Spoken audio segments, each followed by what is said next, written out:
Welcome to r/Entitled People Stories, where OP's mother-in-law clones her voice to make YouTube videos about seed oils. Oh man, this is gonna be good. But before we begin, huge shout out to OEF who said, "Just got home from a long and stressful day at work and get to relax to a Mr. Redder episode. Thanks for being here with us, and we hope that stress just melts away." You know what I always say? There's no better way to relax and unwind than by listening to stories about insane entitled people. If you agree, let us know by hitting the thumbs up. Words of wisdom, Karen. Let's begin. My Karen mother-in-law used AI to clone my voice. I'm a 33-year-old middle school teacher, and if there's one thing I've learned, it's that boundaries are the only thing keeping me sane. My mother-in-law is what I'd call Organic Olivia, and she doesn't believe in boundaries at all. She's obsessed with what she calls wellness. It's the kind of stuff that involves lecturing me for 3 hours about seed oils and red dye 40 and how I'm basically poisoning the next generation because I let my students eat Takis. For years, she's been hounding me to start a YouTube channel. She always says I have such a clear and authoritative teacher voice. She thinks I need to bypass the school board and teach the real truth about toxins. Every single time she brings it up, I shut her down. I love my job and I value my privacy. Plus, I have zero interest in becoming some kind of wellness warrior. Last Tuesday, the nightmare actually started. A group of my 8th graders came up to my desk, whispering and giggling. One of them held up a phone and asked if I knew they found my YouTube channel. They said it was actually kind of fire. I was so confused and told them that I don't even have a YouTube channel. They insisted and said that they recognized my voice instantly. They pulled up the video and I couldn't believe it.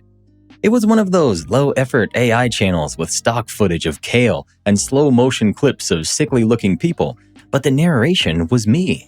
It was my exact cadence and my specific inflection. My voice was clear as day, explaining things that I would never say to my students. I told them it's not me, but they refused to believe me. They just told me that my secret was safe with them, and they laughed more. I felt violated and honestly a little sick. When I got home, I showed my husband. He said it was literally me and he couldn't understand how this was possible. We started digging through the playlists and it was all there. Stuff about seed oils and why your teacher is lying to you and the truth about fluoride. These were all the exact topics that she constantly blabbers about. It was so clear that she was the one behind this. I didn't even wait to call her, and I was shaking with rage. I told her I was looking at a channel using my voice and asked why it sounded exactly like me. She actually giggled and said she was glad that I found it. She told me she used some AI app that her friend told her about. She just uploaded a few videos from our last Thanksgiving and my graduation party, and the AI learned my voice in minutes. She told me I was finally doing some good. I told her she stole my identity and that she needed to take those videos down right now or I would report the channel for impersonation. She just laughed. She said I was being dramatic and that you can't technically own a sound. Then she told me the channel is already monetized and that I should be thanking her for making my voice worth something. She hung up on me. I looked at my husband and I knew right then that this was war. The next day, I reported the channel for impersonating me. I made sure to include all my personal information to prove my identity, and I sent everything from my official .edu email so that they would know I was a real teacher. About an hour later, my phone started blowing up. It was my mother-in-law, and she sounded frantic. She told me her channel had been suspended because of my report, and she started demanding that I undo whatever I did. I just told her as calmly as I could that I wasn't going to undo anything. I told her that cloning my voice was not okay, and that if she ever tried it again, the exact same thing would happen. She started losing it. She was yelling about how I was ruining everything she built and how much work she had put into it. I just told her that next time she decides to clone someone's voice, she should try asking for permission first, and then I hung up. Now I've got other family members chiming in and telling me that I should give her another chance. They keep pointing out that the channel was actually making her money, but I'm not budging. My voice isn't her paycheck. A few days later at school, that same group of students came up to me. They looked disappointed and asked what happened to my channel because it was gone. I decided to just tell them the truth. I told them someone I knew had cloned my voice to make that channel and that I had to get it taken down. They looked kind of confused for a second until one of them looked at me and said something like, "Don't worry, we know it got deleted because you were telling the truth. If you start another one, please let us know. Your secret is safe with us." I didn't even try to explain it to them anymore. I just smiled and told them that if I ever actually do make a channel, I'll make sure they're the first to know. The family members saying you should let it go because she was making money are missing the point. She was literally stealing from you. If she wants to make money on YouTube, she can use her own voice and see how far her seed oil rants get her. It's hilarious that the kids think you're being silenced by the man for telling the truth. At least they're on your side. You handled this perfectly. Boundaries aren't just for the classroom, they're for entitled in-laws too. You know, Reddit boy, mother-in-law sounds like she's out here saving lives and fighting the good fight. Oh, come on, Karen. She's stealing her daughter-in-law's identity, risking her career, and completely ignoring boundaries. How is that okay? Just kidding, Reddit boy. At the end of the day, no wellness crusade is worth trashing the trust of your own family. Right.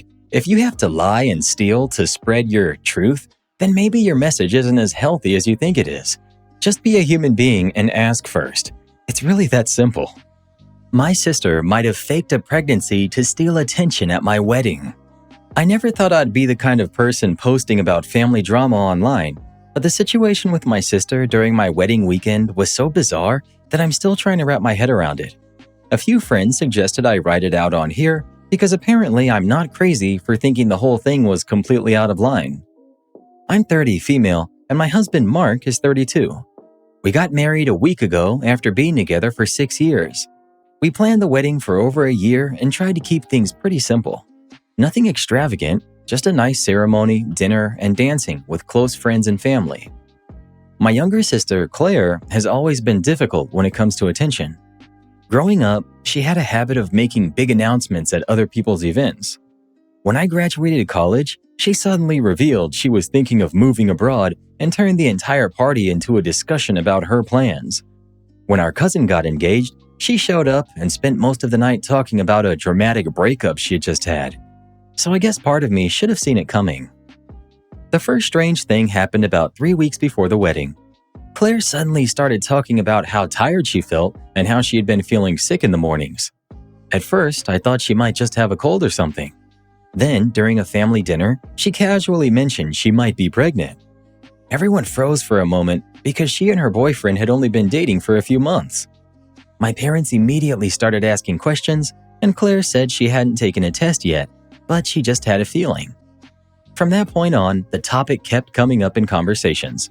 She'd talk about cravings, feeling dizzy, needing to sit down, things like that. Every time someone asked if she had confirmed it with a doctor, she'd say she was waiting for the right time. It started to feel like the conversation kept drifting away from wedding planning and toward Claire's possible pregnancy. The day before the wedding, things got even stranger. We had a small rehearsal dinner with close family and the wedding party. Claire showed up wearing this very loose dress and spent a lot of time holding her stomach in a way that felt, at least to me, theatrical. A couple of my relatives were whispering about it because she kept making comments about how emotional she felt lately. At one point, my aunt asked if she had confirmed the pregnancy yet, and Claire just smiled and said she'd share more news soon. I tried to ignore it because I didn't want drama the night before the wedding. Then came the actual wedding day. The ceremony itself went perfectly. It was beautiful and emotional, and just everything that I hoped it would be. But the problem started during the reception. About halfway through dinner, Claire stood up and tapped her glass to get everyone's attention. I assumed she was going to make a toast like my other siblings did. Instead, she started talking about how family is so important and how special it was that everyone was gathered together. Then she said that she had exciting news she wanted to share. You could probably guess where this went. She announced that she was pregnant. People started clapping and congratulating her because they assumed this was a genuine announcement. Meanwhile, I was just sitting there stunned because she had chosen the middle of my wedding reception to reveal this. My parents rushed over to hug her, and suddenly half the room was talking about the baby instead of the wedding. My husband leaned over and whispered, is this actually happening right now? And that's exactly how it felt. It wasn't that I wasn't happy for her if it were true, it just felt like such a strange moment to make that announcement. Then about an hour later, one of my cousins pulled me aside looking confused. She told me she had just been talking to Claire in the bathroom, and Claire admitted she hadn't actually taken a pregnancy test yet. Apparently, when my cousin asked how far along she was, Claire said she wasn't sure and that she just knew something was different. My cousin asked if she might not be pregnant at all. Claire just laughed. That's when this whole thing started unraveling. Word started spreading quietly among a few family members that Claire might not even be pregnant. A couple of my relatives were annoyed because they felt the announcement was inappropriate, even if it had been real. By the end of the night, the mood had shifted from celebration to confusion. Claire kept insisting she was pregnant, but refused to answer any direct questions about doctors or tests. The wedding itself was still wonderful, but the entire situation left this weird cloud over the reception. Not a week later, I've learned that Claire still hasn't taken a test, and apparently her boyfriend is also confused because she never told him she was pregnant before making that announcement. At this point, I genuinely don't know what to think. Announcing a pregnancy at someone else's wedding is already questionable. Doing it without even confirming the pregnancy first is such wild behavior. I just can't imagine standing up in front of a whole reception and making that kind of announcement without a test. Your sister sounds like someone who absolutely can't handle not being the center of attention for a single event. The fact that her own boyfriend didn't even know before she announced it, isn't that something you'd talk about with your partner first? Not drop in front of an entire room of people. That alone makes the whole situation feel even more chaotic. I'm sorry she did that to you, OP. Update 5 days later. A lot has happened since my first post, and somehow the situation got even more ridiculous. After the wedding weekend, things were pretty quiet for a couple of days. My sister Claire kept acting like everything was normal and continued telling relatives that she was pregnant. My parents were excited and already talking about becoming grandparents. The weird part was that Claire still hadn't seen a doctor or taken a test. Every time someone asked, she said she'd do it soon. 2 days ago, my cousin Jenna came over to visit me and brought up something she had noticed at the reception that she didn't mention earlier because she didn't want to cause drama on my wedding day. She told me that when Claire went to the bathroom during the reception, she took off the loose cardigan she had been wearing and her stomach looked completely normal. No visible bump at all. That made me start thinking about the entire timeline again. Claire had been talking about being pregnant for 3 weeks, but had zero medical confirmation. She'd been acting dramatic about symptoms, but always in front of other people. And now, there was the weird detail about the cardigan. So Jenna decided to message Claire directly and ask if she had taken a test yet. Claire admitted she still hadn't taken one. When Jenna asked why she would announce it publicly if she wasn't sure, Claire said that she just felt like it was probably true. Then, yesterday afternoon, the truth finally came out. Claire's boyfriend apparently convinced her to take an actual pregnancy test. It was negative. No surprise there, really. When he asked her why she told everyone she was pregnant at the wedding, she admitted that she didn't think it would become such a big deal.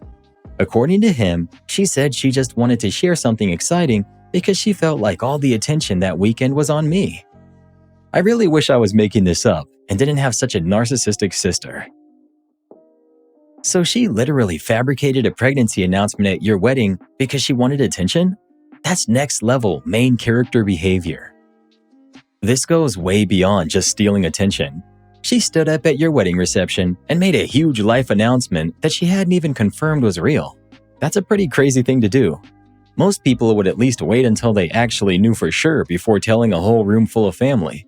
It really sounds like she just wanted a moment in the spotlight and didn't think through how awkward it would become afterward.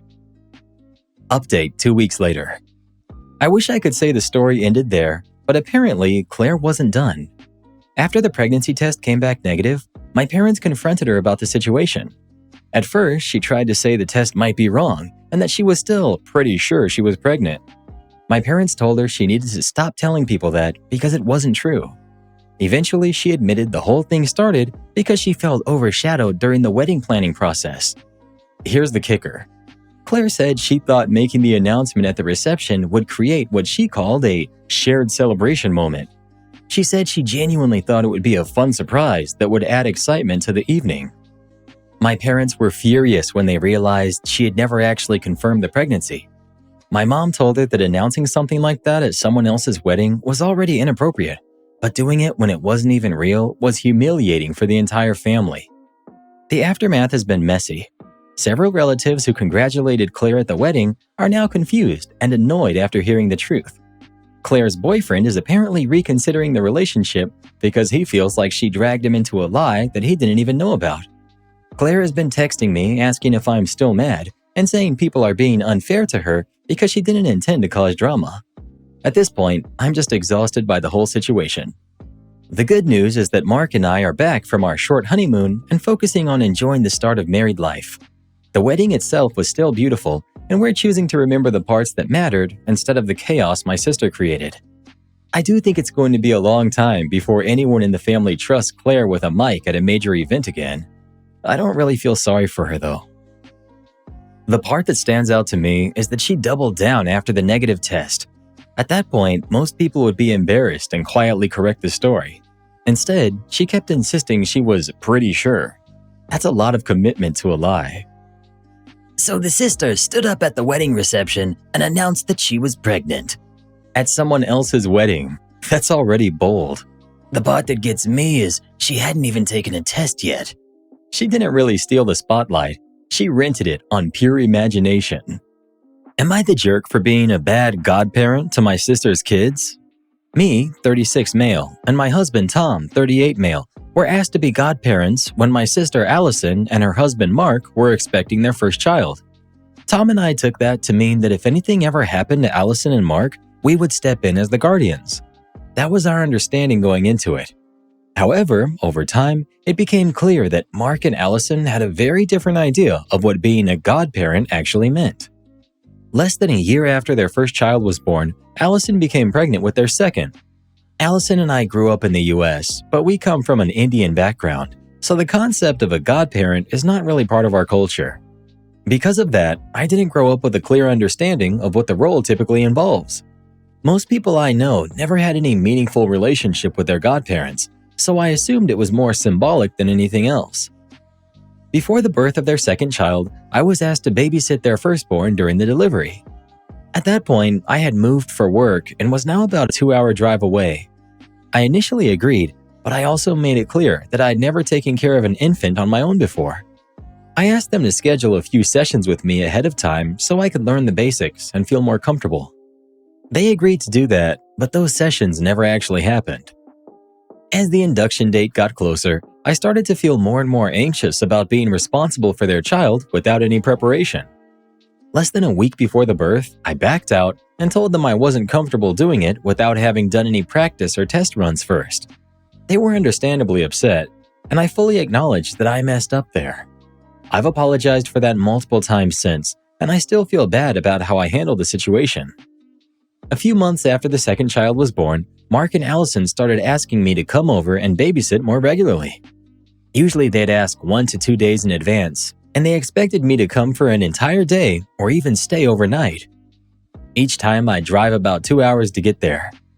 What I found strange was that on every one of those occasions, both of them were still in the house while I was babysitting. It didn't feel like I was actually needed, more like I was just there to fill a role. They told me they'd reimburse me for gas and tolls, but that never ended up happening. Over time, my work got busier, and Tom began dealing with some health issues.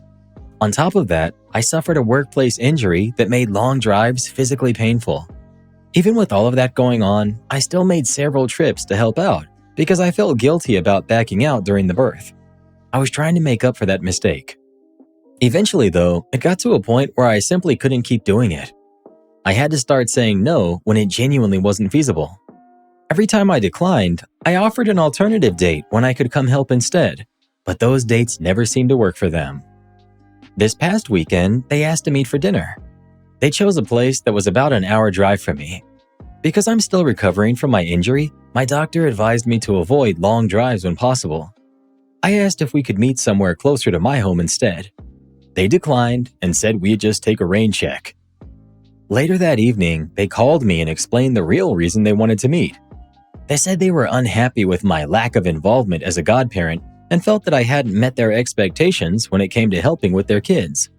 That was honestly the first time we had a direct conversation about what those expectations actually were. I acknowledged their concerns and apologized again for backing out during the birth, as well as for not being available as often as they had hoped. I also explained my current limitations due to work, health issues, and distance. I even offered to contribute financially toward a babysitter, but my sister said she doesn't trust babysitting services because of the horror stories she's heard. I then suggested that I could watch the kids at our home if they were willing to drop them off with us. They thanked me for the offer, but they didn't accept that either.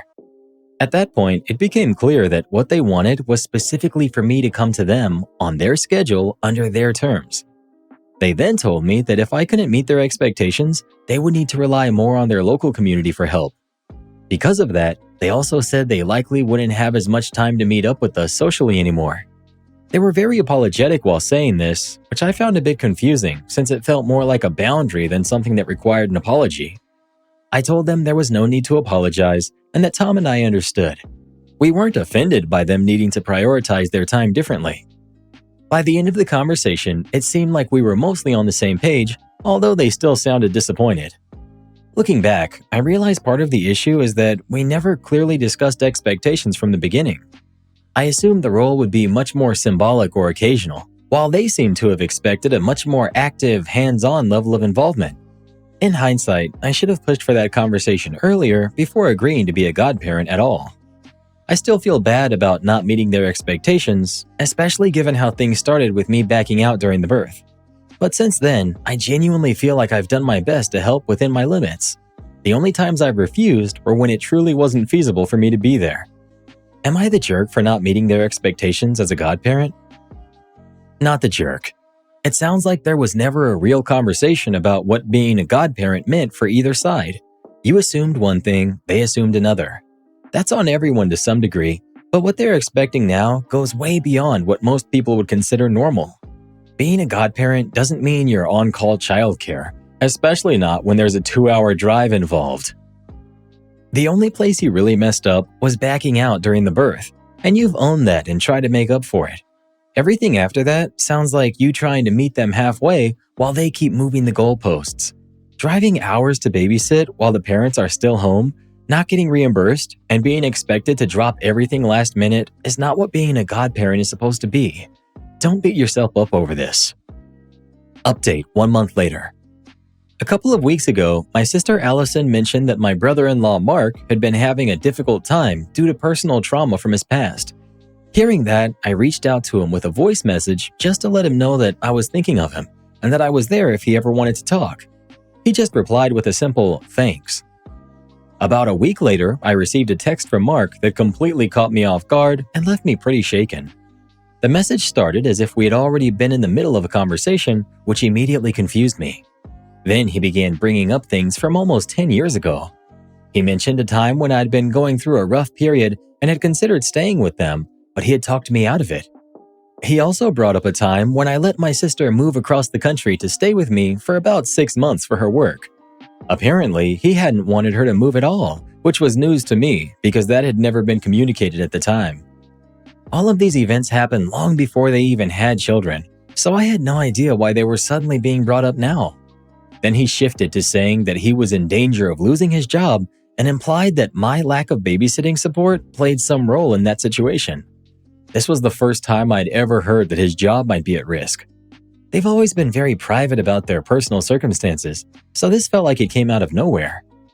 He ended the message by bringing up the incident from my previous post when I backed out of babysitting during the birth of their second child. I was completely floored reading all of this. I tried to call him right away, but he didn't pick up. I then sent a message explaining that I was confused about where all of this was coming from and offered to have a proper conversation so we could clear things up and get on the same page. I again explained why I couldn't make frequent long drives due to both my own injury and my husband Tom's health issues. I repeated my offer to watch the kids at our place if they were willing to bring them over. I even apologized again for the earlier situation around the birth. He never responded. After sitting with it for a while, I started to feel more frustrated than confused. I reached out to Allison and told her what had happened and that I felt I deserved an apology from Mark. Nearly a week later, she called me and asked me to wait, saying that he would reach out when he was ready. She apologized on his behalf and emphasized that things had been difficult for them recently. This was when I found out that Mark had already lost his job, although I still don't know exactly when or how that happened. She also told me that she shared some of his frustrations about my level of involvement with the kids. When I tried to bring up specific things Mark had said in his message, she avoided engaging with it and kept saying I would have to talk to him directly. Then, in the same conversation, she asked if I'd be available to babysit that coming weekend. At that point, I refused. I told her I wasn't comfortable babysitting again until I had spoken with Mark and received an apology for the way he had spoken to me. Last night, Mark finally called me. He didn't apologize. Instead, he opened the conversation by telling me that I would no longer be the godfather. He also mentioned that he had blocked me after sending his earlier messages, which is why he never saw any of my responses.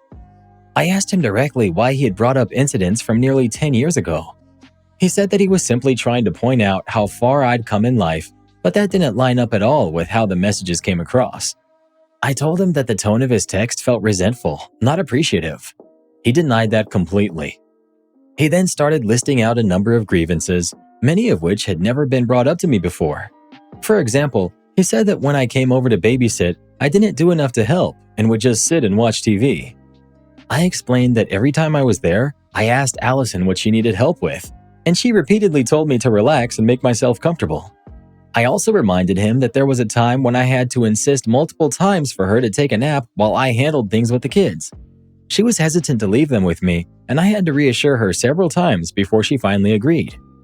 Every time I tried to explain my side, he would respond by saying I needed to take that up with my sister since he wasn't even present during many of those situations and was hearing things secondhand. So essentially, he was criticizing me based on information he didn't directly witness. The call ended with him saying that if I wanted to be the godfather, I would need to prove that I was willing to step up and meet their expectations. He added that I was still family and that he cared about me, which I suppose was meant to soften the conversation, but it didn't really change how everything else came across. At this point, I'm still trying to make sense of how things escalated this far. It feels like there were a lot of unspoken expectations and frustrations building on their side that were never communicated to me until now. I've tried to set boundaries, explain my limitations, and offer compromises, but it doesn't seem like that's been received the way that I intended. I do want to clarify something that came up in the comments of my previous post. Some people asked why I kept trying to engage instead of walking away. The honest answer is that family dynamics are complicated, especially with the added layer of South Asian cultural expectations. My sister has always been the one family member I'd been closest to, and I genuinely want to be a part of my nieces' and nephews' lives. I'm not willing to be taken advantage of, but I also want to be able to say that I did everything I could to reach some kind of understanding before considering stepping away completely. At this point, I'm still hoping things can be resolved, but I'm also starting to accept that we may not ever be on the same page. You keep trying to explain yourself like you're negotiating some kind of contract, but the problem is they're not actually listening. You asked how to help, you showed up, and when you set limits, suddenly that wasn't good enough. That goes beyond a misunderstanding. It feels like they only accept help when it's on their exact terms. The biggest red flag here is him bringing up things from 10 years ago and tying it to your current situation. That's not about babysitting anymore. That's about resentment that's been building for a long time. And the fact that he blocked you right after sending that message says that he wasn't interested in a real conversation to begin with. I get that family and culture make this harder, but at some point you have to look at what you're actually doing, not what you hope they'll do. You set boundaries, you offered alternatives, and you tried to communicate. They ignored all of that and kept raising the bar. You're not failing your godkids. From where it stands, your sister and brother-in-law just aren't meeting you halfway. Update 1 week later. Yesterday was Mark's birthday, so despite everything that had happened, I decided to send him a simple message wishing him well. I thought it might be a small step toward keeping things civil, or at least not letting things end on a completely negative note. That message led to a conversation that made everything very clear for me. I think Mark was drunk at the time of this conversation because there were a lot of grammatical and spelling errors in his texts. I've corrected them below to help with the clarity. Me. Happy birthday. Hope you have a wonderful one. Mark. Thanks. I hope you and Tom are doing well. Barely a minute passed before he launched into a message that felt out of nowhere and much more intense than anything we had discussed before. Mark: I love you, but we're not taking any nonsense anymore. Family helps one another. Regardless of how I feel, if you have an emergency situation, we're always there. Outside of that, I wish you the best in your future endeavors. Me: understood. I've said this before, but I know you were disappointed about the babysitting situation. I've apologized and explained my reasoning. I understand that may not be enough for you, but I don't think that means if something serious happened, like an emergency, I wouldn't be there. I stand by the fact that if something truly urgent came up, you could count on me. There was also a lot of miscommunication about what being a godparent meant. Allison and I didn't grow up with that concept, and no one I know has godparents who are this involved. We never had a clear conversation about expectations from the start. I've also been upfront about my boundaries. If you want to distance yourselves, I understand. But I do need to say that this situation has felt unfair to me as well. I wish you the best. Mark: you failed us. You said you'd do something and then you backed out. Then we asked for your help. You basically told us to go away. It's not my responsibility to fix your upbringing. Your godparents failed. That's life. Now you have a choice to follow the same path or do better. Prove it to us. We'll be here waiting. For context, my sister and I both had a difficult upbringing, and Mark is fully aware of that. So hearing him bring that into the conversation like this was honestly upsetting and confusing. I never connected not knowing my godparents to that part of our lives, and I still don't understand why he framed it that way. Me: almost every time you asked me to come help, I did, despite me having previous issues or engagements. That part is being completely ignored. If there was something specific I did wrong while I was there, it was never communicated. I asked multiple times how I could help, and Allison told me to just relax. I even had to insist that she take a nap while I watched the kids because she didn't want to step away. Mark: if your reason for not helping is your side business, that's selfish. Think about it. If your dreams come true, is it worth losing your family? I started a hobby a couple of years ago that has grown into a second source of income. It's been a long-term goal of mine to eventually turn it into a full-time career. That has required time and energy, which has naturally limited my availability. Me: I never told either of you to go away, so I don't know where that's coming from. And I never asked you to fix anything from our past. I also never heard of godparents being this involved. We never discussed expectations clearly from the beginning. This is not about my side business. It's about health and practical limitations. And I still don't understand why bringing the kids to our place was never an option if you needed help. Mark: you had a difficult upbringing. Godparents are a big part when we're gone. Do some research. Take initiative. Be present. Or focus on yourselves. I'm going to bed. Me: even if this was about my work, it shouldn't come down to choosing between my life and being part of the kids' lives. I don't understand why everything has to be on your terms. I want to be involved, but they're not my children. I shouldn't have to give up my priorities entirely to prove that. I don't think we're going to agree on this. Have a good night. Mark: that's why you're not the godparent. You're not seeing the bigger picture. And if you contact Allison to complain, I'll personally come over and make sure that doesn't happen again. That line crossed a boundary for me. Given his military background, it didn't feel like an empty statement. It felt like a direct threat. Me: seriously? Threatening me? That's way out of line. I don't want either of you contacting me again, so don't worry about me complaining to Allison. After that, I blocked him. I have no intention of contacting him or Allison again. I know some people have commented why I didn't step away sooner. All I can say is that, again, family is complicated. When you add South Asian culture in, it adds even more layers of complications and pressure. Allison has always been the one family member I've been closest to, and I really wanted to be present in my nieces' and nephews' lives. I wasn't trying to be a pushover, but I did want to be able to say that I tried everything to make things work while still respecting my own limits. Now I can say that I did that. I set boundaries, I communicated, I offered alternatives, and I tried to meet them halfway. At this point, I feel at peace walking away. I'm done with them. I'm actually a bit worried for your sister here. The way he escalates from family helps family straight into dragging up your past and then ending with a threat is not normal behavior. And that didn't seem like a normal disagreement. He's unloading a lot of unresolved issues onto you. Add in losing his job, their kids, and all his anger, something feels off. You might not be in a position to do anything, but I wouldn't completely ignore that feeling either. The cultural mismatch here is huge, and I think it's being overlooked. You and your sister didn't grow up with this concept, while he clearly has a very specific idea of what a godparent should be. But even then, this level of expectation doesn't line up with how most people define it. It feels like he's filling in the gaps from his own upbringing and projecting that onto you. OP. Yeah, that's what I've been trying to understand too. I know he's Christian, maybe Presbyterian, and I think he lost his parents young and was raised by extended family.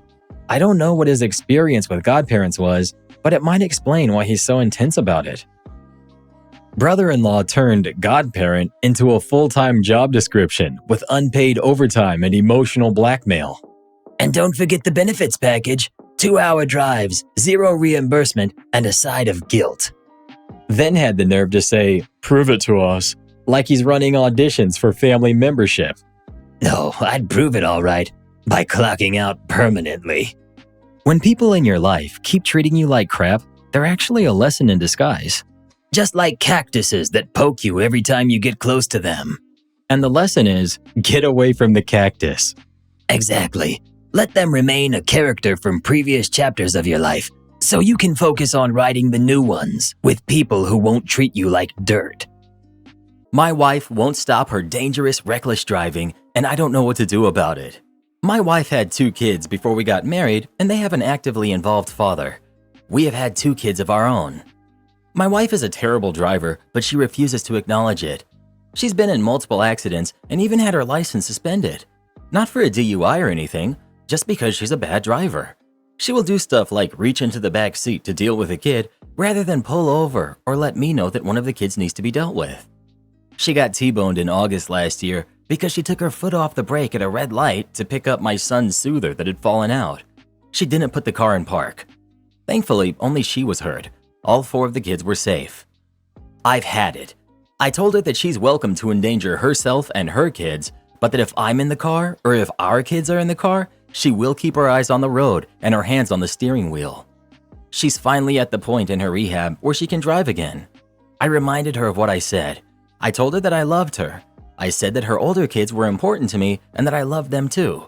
But I told her that if she ever decides to do stupid crap while driving, our relationship will be over, and I will make it part of our divorce that she is not allowed to drive my kids in the car. She started crying and said that she didn't do it on purpose. I asked her how exactly she took her hands off the wheel, took off her seatbelt, took her foot off the brake, and turned around to pick up the soother by accident. She said that I'm treating her like an idiot, but I don't think I am. My kids have to be safe.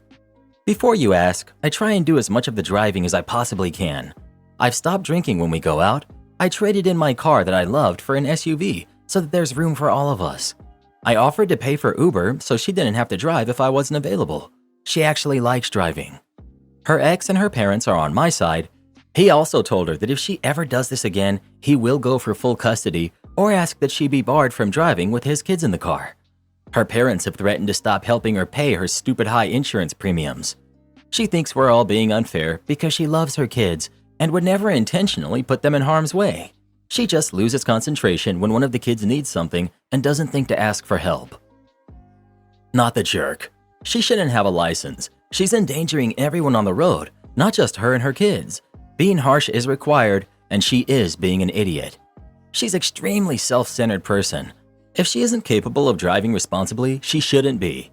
Anyone who's saying you're the jerk doesn't get the fact that it's a matter of time before somebody seriously gets hurt.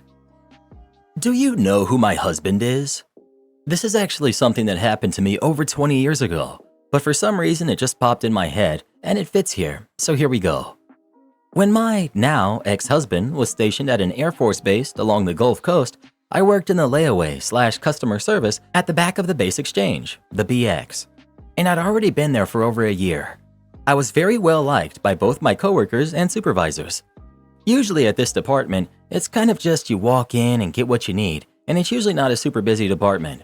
However, beginning not long after Halloween and on into the new year, it gets horribly busy, and at that point, it was required that everyone pull a number from the ticket dispenser at the entryway to the department. Once the holiday season began, this was absolutely a hard, fast rule, no matter what. One weekend day, we were wall-to-wall people, and from the moment we opened the registers, we were busy. It got so bad, we had to call a couple people over from other departments for the sole purpose of ringing through layaways so a couple people in our department could do nothing but gift wrap and grab layaways. I was at the register that was doing payments only on layaways. I'm waiting on a customer when I happen to glance up and see a woman walk through the entryway and come straight to my register. No number grab, nothing. Just walked up straight to me and interrupted me with the customer I was currently assisting. Karen, You need to help me immediately. I'm in a rush and can't wait very long. Me. Ma'am, while I can appreciate that, everyone here has somewhere else they'd like to be. If you just grab a ticket number, she interrupts me. I don't have time for that. You need to just assist me now. At this point, I'd finished up with the customer I was helping and turned to click on the now being served, which was the number I called out. Number 75. Her. Now turning purple, she's so mad. Excuse me? You need to help me now. Do you know who my husband is? Me. Unless he's number 75, it really doesn't matter. As if this isn't enough of a mic drop, this is where it gets really good. She's now demanding to speak with my manager. Fair enough. Let's go get her from the back where she's pulling layaways and counting cash to be deposited. Me to the supervisor. Mary, this customer walked in, didn't take a number, came right to my register, and demanded I take care of her ahead of a couple dozen customers who patiently waited. I asked her to pull a number, but she refused and then asked me if I knew who her husband was. I told her that unless he was number 75, it didn't really matter. Mary comes out to the registers and walks up to the woman and says, Ma'am, I'm this employee's supervisor, and she tells me you'd like to speak with me. Karen. Yes, My supervisor held up her hand and cut off the woman and says, Ma'am, I'd love to help you right this second, but as you can see, we're really busy. If you could just pull a number, I'll speak with you when it's your turn. At that, Mary turned around and walked back to the back and pulled more layaways. I wish I could describe the range of emotions that this customer experienced before she finally turned on her heel and left in a huge huff. Then, to add insult to injury, just as the woman was departing, another customer, I have no idea who, said loud enough for the room to hear, Get back to us when your husband is more than a lieutenant. Best customer service day ever. Forgot to mention that her husband, who was indeed a lieutenant, came in the next day and apologized for her behavior. Today I messed up for thinking that I've been laid off for 2 months. Context: I worked remote for a kind of large consulting company that merged with another company not too long ago, so things have been a crap show over the last year to say the least. My role is kind of niche. I work almost directly with my clients, don't technically have a boss, thus have little oversight. Back at the end of January, I received an ominous Teams link on a Friday afternoon urging me to jump on. I already knew it was a layoff. Luckily, I've seen it coming for a few months, as the account I worked with was struggling financially, as were many of my other clients. I had done a final interview for a new job and had an offer on the table already, so no sweat off my back. After going through the whole song and dance on the call with about 50 other people, they announced that they would pay out 3 months severance pay bi-weekly and allow us to finish the last few days of the month.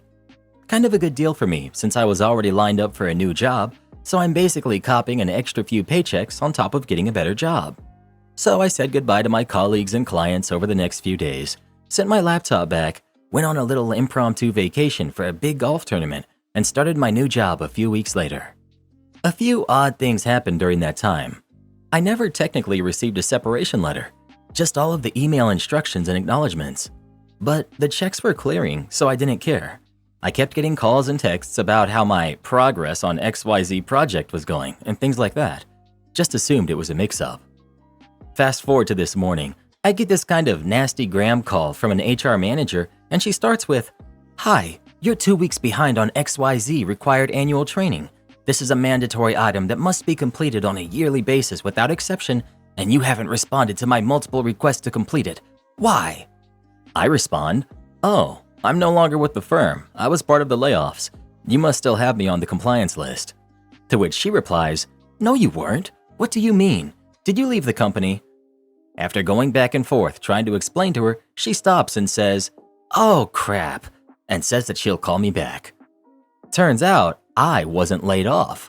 What I guess happened is that someone else with the same last name and their first name is the same as my middle name, which I go by a variation of, they added me to the list.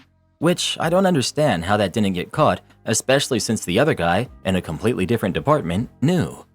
Even more so, it blows my mind that it took them almost 2 months to realize I wasn't even working there.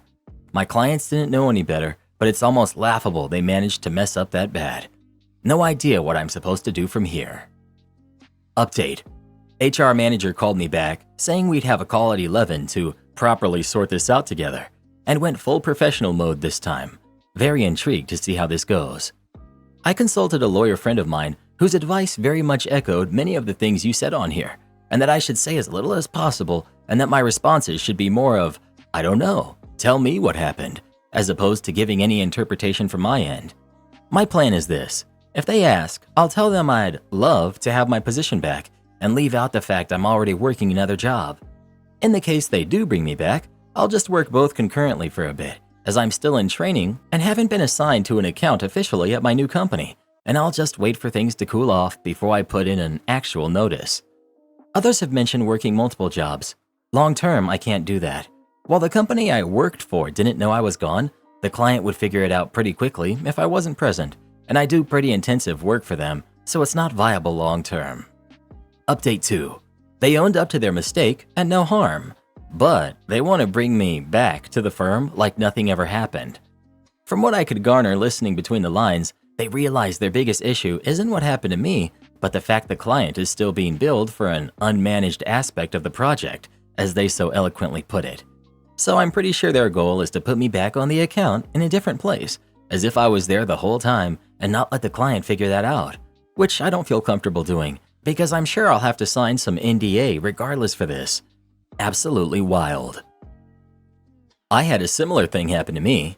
I quit a job and they forgot to take me off of payroll for like 2 to 3 pay periods. They tried to ask for the money back and I was willing to comply, but I mentioned the tax implications, how I'd be paying back 401k contributions, etc. And they eventually calculated that they'd only save about $1,000 and just said to consider it a gift. I broke up with my ex that got the $87,000 truck, which I found out was actually $95,000. So I broke up with him mainly because I realized we aren't financially compatible. Before I go into what happened, I do want to say something. I understand we weren't married, but we were both moving together in a new place, and we had several discussions about this move and our plans for the future, including marriage. For the people private messaging me saying it's his money and he can do whatever he wants, or you're only 2 years into a relationship, you're not his wife, I know that, and I've never asked what's in his bank account or told him what to do financially. I'm aware it's his money, but I also know his financial situation, and he was making decisions without my input that, if we were to stay together, would not only affect him, but also our relationship and our financial situation for years to come. I will die on this hill. This is not okay, and if it's okay for you, that's fine. But for me, if we make a financial plan and you make a huge decision without me, I won't be okay with it. And there's a big reason why I backed out of moving into a new apartment with him. I would have never made a decision like this without his input at all. The main reason we decided to move in together was to take the next step in our relationship, but also to pay down our debts. I now have $22,000 debt from student loans and a car. When I met him though, it was around $60,000, and I was basically living on credit cards. Within the first couple of months of us dating, I saw how hard he worked, and with a salary at $85,000, he was making huge progress in paying off his loans and credit cards. On my end, at the time, I was only making $50,000. I honestly saw his work ethic and was like, wow, and got serious about my debt. I got a second part-time job where I was making $32,000 a year, bringing my salary to $82,000. I did that so that I could pay off my debts faster, but also so that we could be on equal footing when we moved in together, and he didn't have to pay significantly more in living expenses than me when he had more debt. We did a complete budget months before we moved in together and realized that we would each have $700 extra a month to put towards our own individual budgets. This is why the purchase of this truck was so surprising to me. We had planned this move for months. We had a budget, and he destroyed that plan with the truck.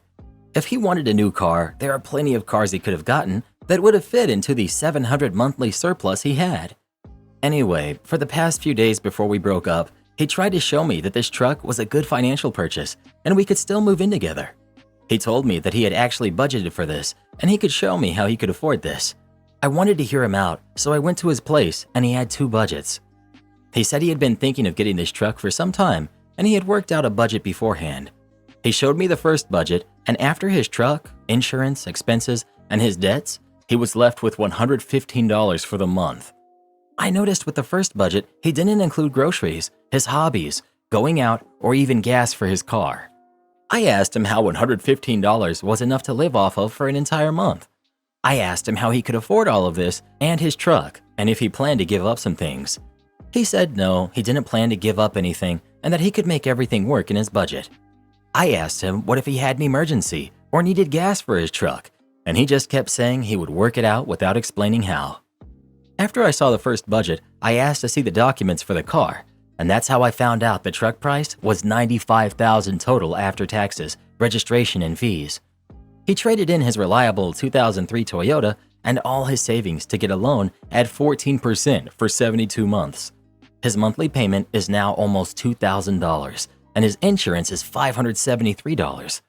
He also still has student loans, which are significant. I kept telling him $115 left over monthly wasn't enough.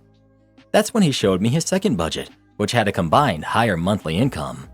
I asked him if he was getting a second job, and he said due to his job relying on him to be on call, he couldn't. I asked where the income was coming from, and this man said, "Well, you're getting a raise soon." Oh man. I froze because I had mentioned this raise once months ago. My first job is my career job, and I work in a field where you hit certain milestones and you get a pay bump. In September, if my pay raise is approved, I will go from $50,000 to $80,000, and with my second job, my total yearly income will be $112,000. But getting the raise isn't a guarantee. You have to meet certain criteria, and if you don't, you have to wait 3 months before trying again. When he said that, I was quiet, and then I said, "So you planned a budget that included additional income that I wouldn't get for at least 6 months, and income that I might not even get in September." He said when I got my raise, the ratio of what he would pay would decrease, and he would have more disposable income. I asked him why it was okay for him to plan budgets with my income, but yet I had no say in how he spent his. He couldn't answer that. I told him I had no issue with paying more bills if I got a raise, but the fact that he banked on that, didn't discuss it, and now expects me to be okay with this is ridiculous.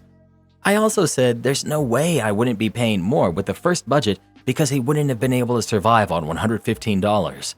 I told him he didn't communicate, and this is on him because he made huge financial plans without discussing it. Finally, I told him I would never have done any of this without going to him first because I thought we were a team and that we were building something together. I ended things the next day, and he's been trying to reach out, but I'm not interested. He has financially crippled himself with this truck. If with my income now, he could barely make it, he sure isn't making it on his own. I really hope that things work out for him and he's able to keep his truck and recover. But I'm not paying the consequences for such a massive financial mistake that's going to hugely affect him for years to come. If I were to stay, this financial decision affects me as well and would continue to affect both of us for years. Again, this is different from becoming ill or losing a job. He chose this and refuses to budge and fix it. I now realize we are not financially compatible, and that's okay, and I wish him the best. You are very smart. I have a wife like you, and we're going to retire comfortably because of that. People who will give her grief over this either have no idea how marriage is supposed to work or are bad with their finances. Financial incompatibility is a huge deal in relationships, and she's being incredibly mature here. I'm with you. Buying toys on credit is not a good idea. Him assuming your possible raise and second job as his money was very presumptive. I'm currently in year 6 with my girlfriend. We split most expenses down the middle. We maintain our own bank accounts and never expect that one is going to help the other out with capital expenses. Having said that, is this really something you should break up over? I'm not sure. He made a huge purchase without your input, expecting that you would shoulder the costs on how much it would eat into your shared expenses. It warrants a serious discussion. If he is unwilling to refinance so that his payments no longer eat into the budget, then it may be wise to cut ties. Well, who do you think is the jerk? OP or her ex? Please let us know. I just want to know which company made the truck. Their marketing sounds like it's on point and we should totally be buying their stock. Oh, come on, Karen. Wouldn't you rather invest in companies that don't sell overpriced items to people who can't afford them? No, those are the companies I short. My husband has been spraying my houseplants with bleach. I have many houseplants, and even some that were quite expensive and were gifts from my sister.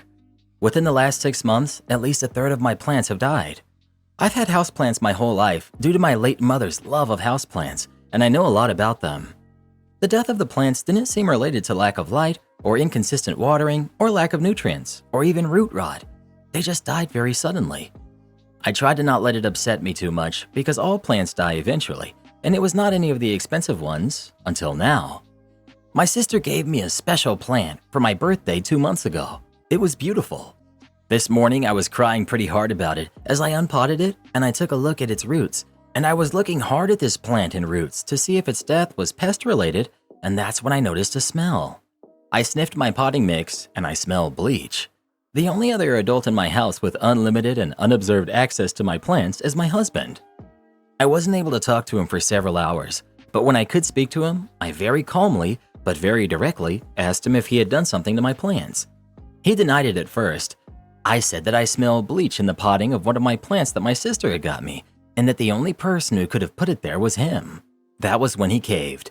He said he was putting small amounts of bleach into the fertilizer water jugs that I prepare. I started crying. I asked him why. Why would you do this? You know I love these plants. Why would you destroy them? He didn't really answer, nor did he really apologize. The trust I had in him is absolutely gone. I think maybe counseling can help us, but he's the one that did this, but I'm the one that would have to set up the counseling. The angry part of me just wants to be done with the relationship.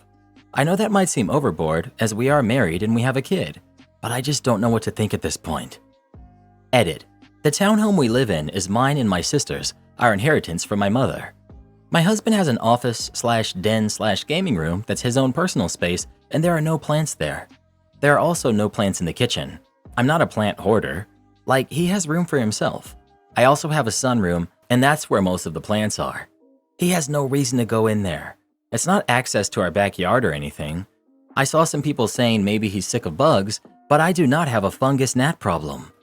I did see one person ask why I didn't notice the bleach smell before when I was watering, and I can only say that my nose wasn't all up in it maybe. I also usually use a natural systematic in my fertilizer water, and it smells very heavily of rosemary, but I ran out last month and I haven't replaced it yet. After our conversation yesterday, I needed space. I'm going to text my husband today. He usually communicates easier and opens up more via text rather than face to face. I'm going to ask for a reason and I'll see what he says. Edit 2. My husband won't be welcome in my home anymore, and I need to find a lawyer ASAP. I did text him, and he admitted again to putting bleach in the fertilizer water. He says it wasn't every jug I ever made, so that explains why it wasn't all of my plants, but randomly over the past 6 months, some of them. His exact words were that I needed to be knocked down a peg. After the text communication, I went home from work early, and I entered his office. I usually respect his space, absolutely.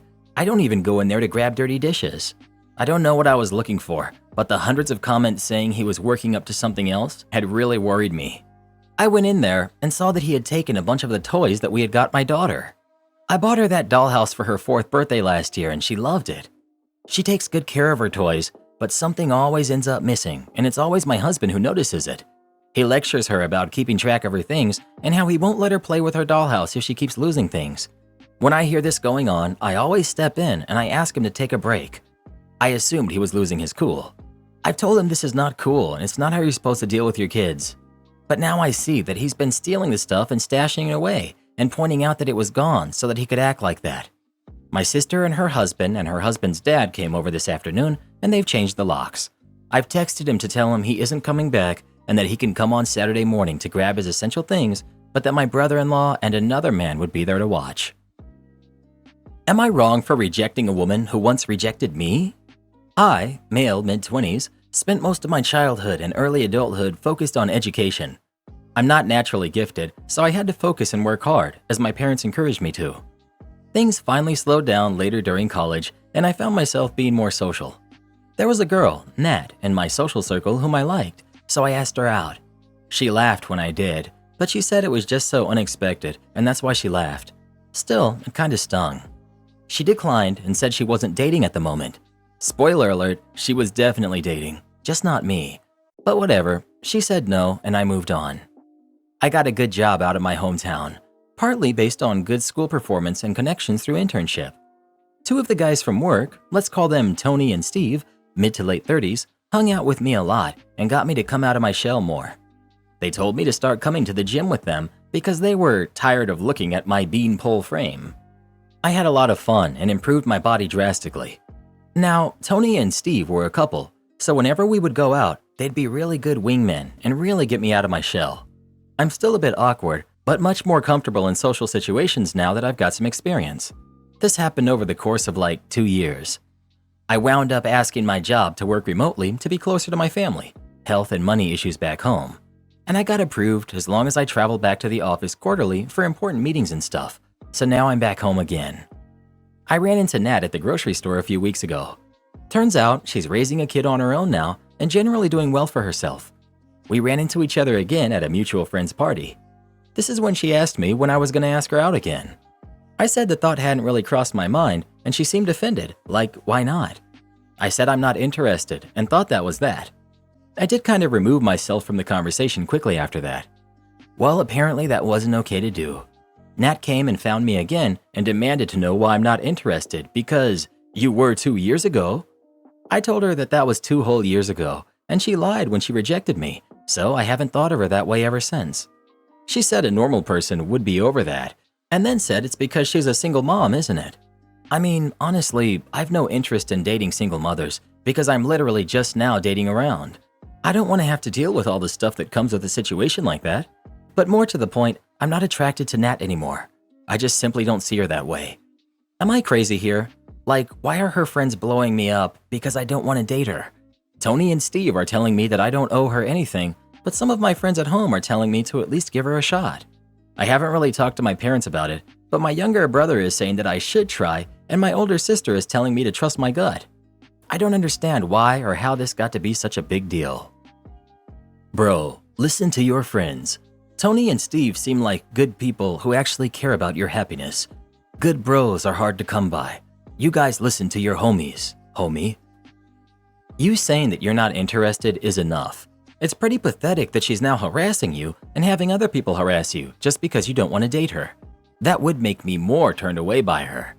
Does she think arguing with you about why you won't date her and getting other people to message you over it would make you want her more or guilt you into dating her? This sounds like her problem, not yours. You got rejected and improved yourself for your own confidence and mental health. She bumps into you later, probably regretting not accepting you 2 years ago and seeing how you changed and is lashing out because you're no longer interested.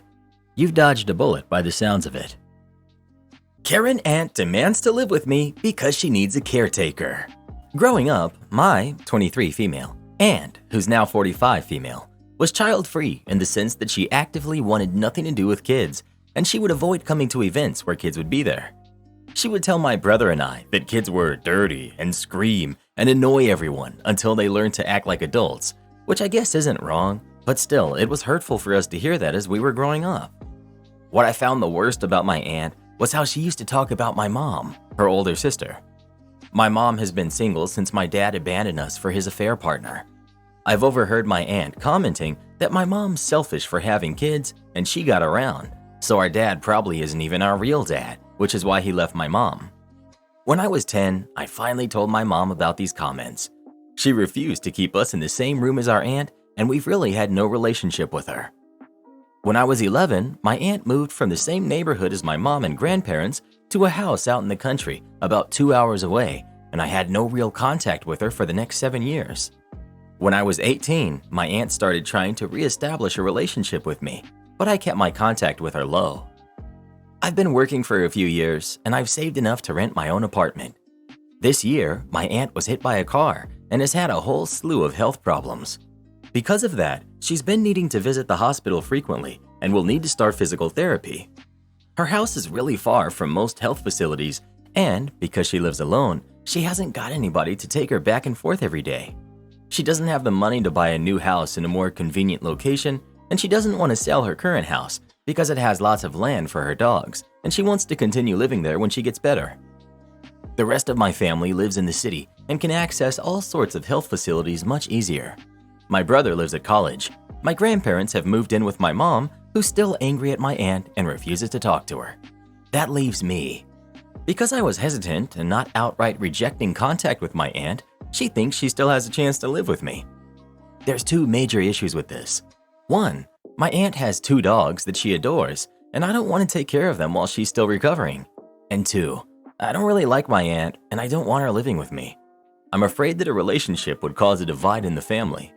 I'm also worried she'll find out things about me and gossip about it like she did with my mom. Fundamentally, if I had a closer relationship with my aunt in my childhood, I might have considered it. But because of her justifying being cruel by her child-freeness, I don't think I'm going to make this accommodation for her. I told her as much, and she called me a jerk for abandoning her when she's vulnerable. My mom and brother support me, but my grandparents told me to just go along with it so that we can all stop the fighting. Am I the jerk? Not the jerk. You should just tell her that people recovering from injuries are dirty and scream and annoy everybody until they can take care of themselves again. You reap what you sow, Auntie. Or tell her, just like you're child-free, I'm jerk-free. I don't want anyone who treats people horribly, human or adult, in my home. OP, there are so many child-free people who seem to treat kids like garbage. One thing they don't seem to realize is that one day they'll get old and they'll need help from someone younger, unless they're incredibly wealthy, I guess. The thing is, they don't deserve that help. They haven't earned it. Older people get sick, get dirty, and need more help. It's the circle of life, and they often rely on the help of all the kids they cared for to assist them in their old age. People have understood this for a long time. Your aunt should have thought about that before she was so awful to all of you. Seriously, just tell her no. Don't open the door to let someone like that in your house. My parents demanded $250,000 to buy a house. I had dinner with my family a week ago. It was to celebrate my younger sister for getting into medical school. We are 10 years apart in age. The first 15 minutes into dinner, my parents asked me for $250,000 so they could downsize and buy a house. They're retired. First, I don't have that amount of cash lying around, and I told them I'd have to sell my investments to raise that amount of cash, and I don't want to pay taxes. Then I told them to sell their current house first, come live with me, and then buy another house using the money they received from their previous house. It all seemed fine until my mom started to criticize me about money later. She may resent me for not buying her much stuff when I first had a real job. I make mid-6 figures, but I've also had to pay back almost $160,000 in loans. She said that I don't give enough to her for her birthday and that I don't see her as anything. She also said I never was generous to her anyway, so she didn't expect me to give her any money. To be honest, I gave her $50, but I also take them out to dinner every month even though I hate it. They're extremely negative people, always bickering, and just overall will bring your happiness level down for a day or two, but I do it because they're my parents. Always talking to me about divorce. Anyway, am I in the wrong here for denying them the money, and should I be more generous to them? I feel like a burden to them up until the point I made money. I'm the father of 2 grown daughters. First off, I don't want to say that I would never ask my kids for money, but it would have to be a really dire situation. I mean really bad, like horrible. And then, what's wrong with your mother? She keeps tabs on the value of your presents? Who does that? She's a grown woman. She can get her own stuff. I love my kids and my kids love me. We like to spend time together. But for my last birthday, I got a book. And for Christmas, it was a voucher for bowling with the 2 of them. And I liked the book and I love to go bowling with them, period. Your mother is not only a negative person, there's something really wrong with her self-esteem and her perception of her and her personal relationships. Am I the jerk for not letting my husband put a Peloton in our sunroom? My husband, who's 32, and I, 31 female, live in a modest 3-bedroom, 2-bathroom house. We don't have kids, so it's just the 2 of us and our dog. We've had the house for years now and have designated personal spots in the house. The biggest bedroom is our room. The medium-sized bedroom is a guest room, and my husband uses the dresser in it for his clothes. And the smallest of the bedrooms is my husband's room/man cave, as one may call it. We also have a sunroom, which for the most part has been dedicated as mine. It's a bit of a larger space and is our means to our backyard.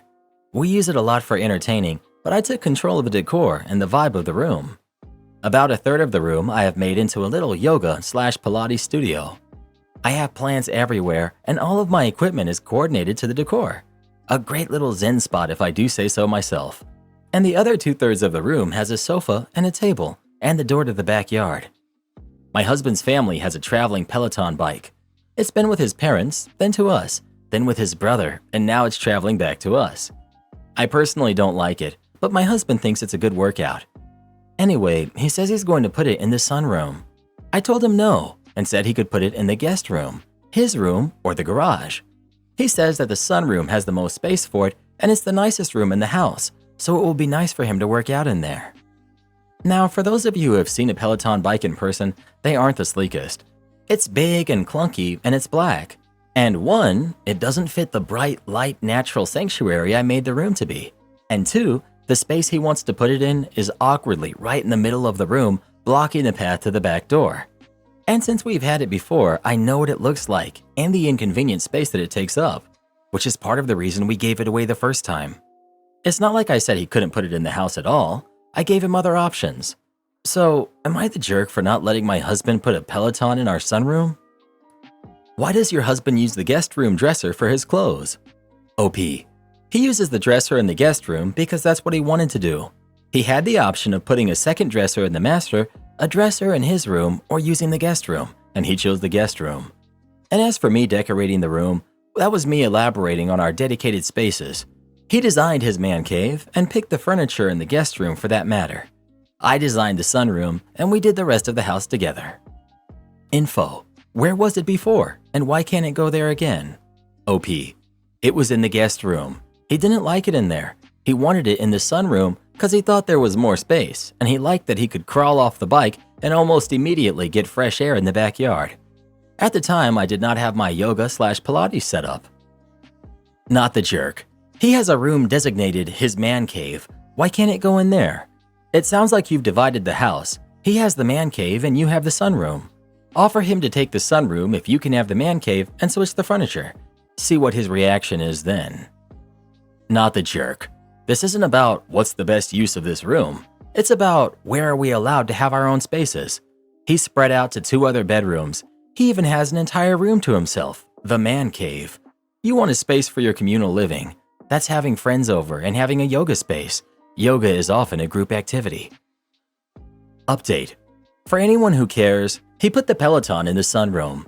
It's not in the middle of the room as it was before. He did put it in the corner, next to my Pilates equipment.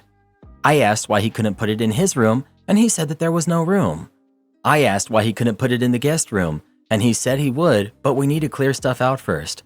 That weekend, I did a major clean out of the guest room, cleaning out things we didn't need and rearranging the room to make space for the Peloton. When I showed him the space for the bike, he said, "But it's workout equipment. It should go with the workout stuff." I explained, pointing to his man cave, "This is your space, and the portion of the sunroom is my space. I don't put things in your space, and I would not like the bike in mine." He said, "But you can use the Peloton." Now I'm not going to use it. I don't like it, and the principle of it being in the spot I didn't want it, I definitely won't use it. Is it petty? Yes. Am I proud? Also yes. To add, we recently got a new coffee table, and he pushed the old one off to the side. I asked my husband to help me move it into the garage until we can find a way to dispose of it. He kept saying later, and 3 weeks later, I decided I can do it myself. It was a bit large and heavy, but it's on wheels, so pretty easy. I may or may not have lost control of the coffee table around a corner and may or may not have put a tiny hole in the wall. There's no hard evidence that it was me. So now I stare at the Peloton in my space and debate if I A. try to move it myself, B. suck it up and leave it where it is, or C. start a fire, collect the insurance money, and never see the bike again. And for those who don't understand sarcasm, that was a joke. I'm obviously not going to leave it in the sunroom. Thank you to everyone who replied and invested in my first world problem. It was very much appreciated. OP's husband is being a selfish jerk. No amount of moving the Peloton or her Pilates equipment is going to change that. He has a whole man cave and decides to use the guest room and his wife's space. I wouldn't be surprised if there's other issues that OP is ignoring. I would be telling him that he has 24 hours to remove it before it goes on Facebook Marketplace. So glad my husband treats me like an equal person worthy of respect. Yeah, this isn't about the bike. It's about him being an inconsiderate, selfish jerk. $50 says this isn't the only thing he's inconsiderate about, and the Peloton is just the last straw. He's got a man cave? No, he's been relegated to a tiny room in the house while she gets to occupy the huge sunroom in the best part of the house. He can't even keep his clothes in the master bedroom because she's taken up all of the space and gave him the option of add more wardrobe space or put your stuff elsewhere. She's definitely the jerk. This is why I have no interest in having a husband or living with men in general. I have yet to meet one that doesn't create more work for me. My make roommates are supposed to be moving out by Christmas, and I'm just counting down the days. Oh, you meant male roommates. I got you. Well, who do you think is the jerk? OP or her husband? Please let us know. Why on earth would anyone want to put a Peloton with the rest of the workout equipment in the biggest room of the house? You should definitely put it in the smallest bedroom of the house that you have to keep all your other stuff in. Am I the jerk for blocking my ex when she broke up with me?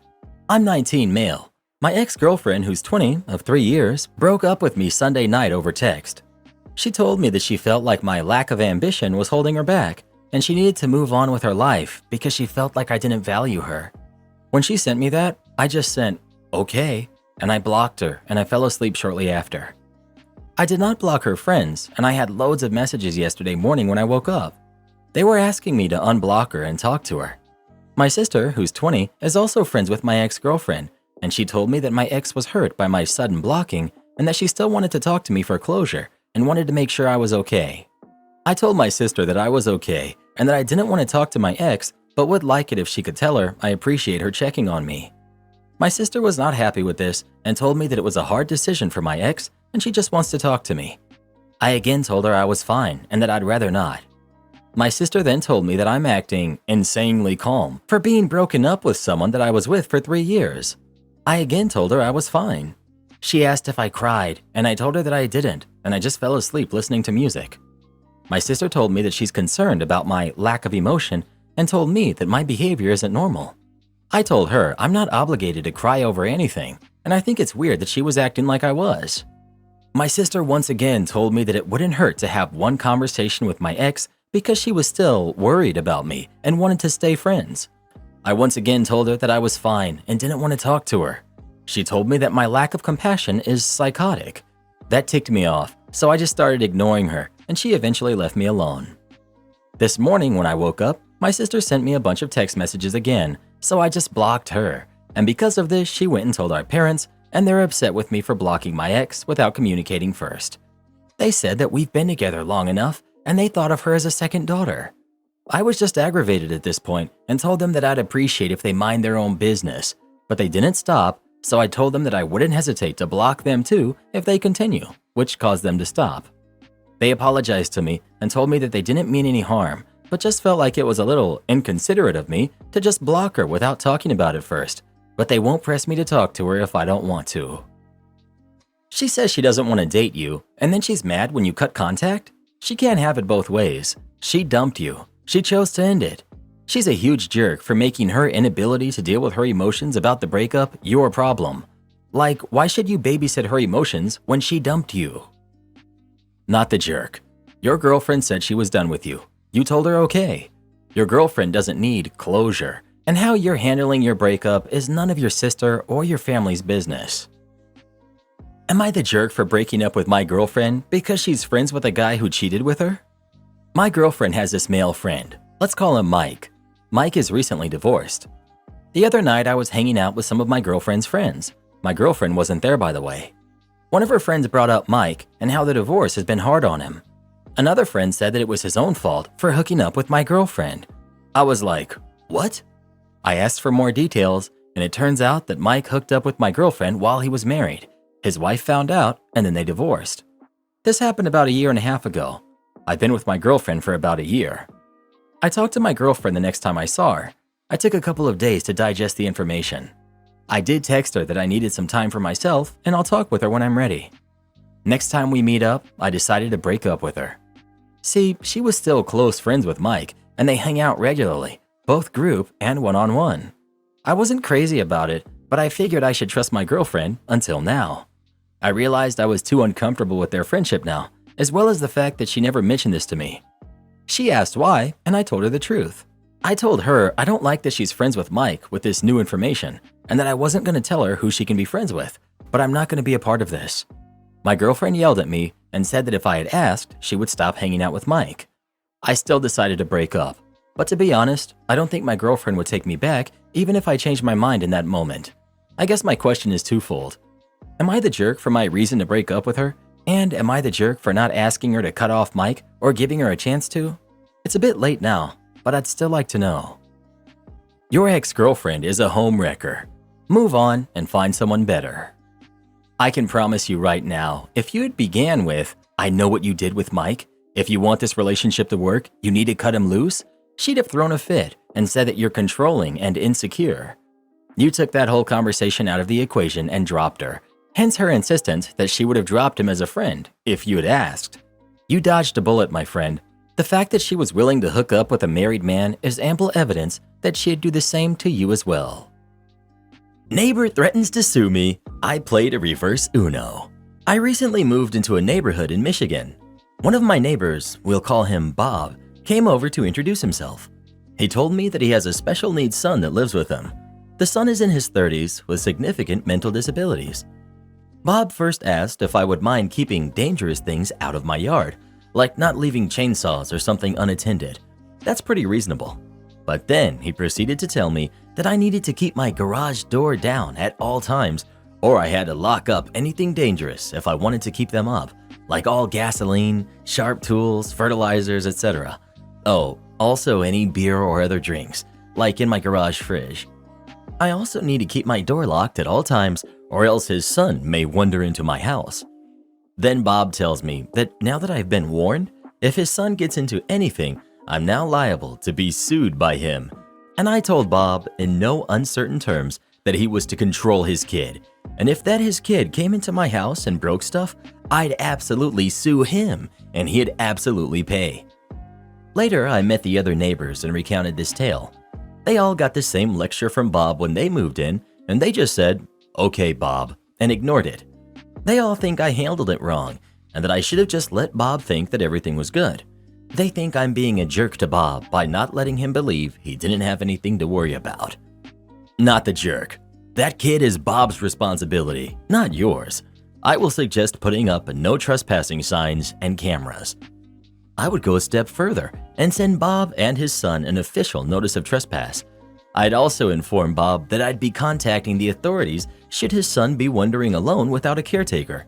That's not good for the son's safety, especially considering he looks like an adult, and strangers will react as such. Not the jerk, OP.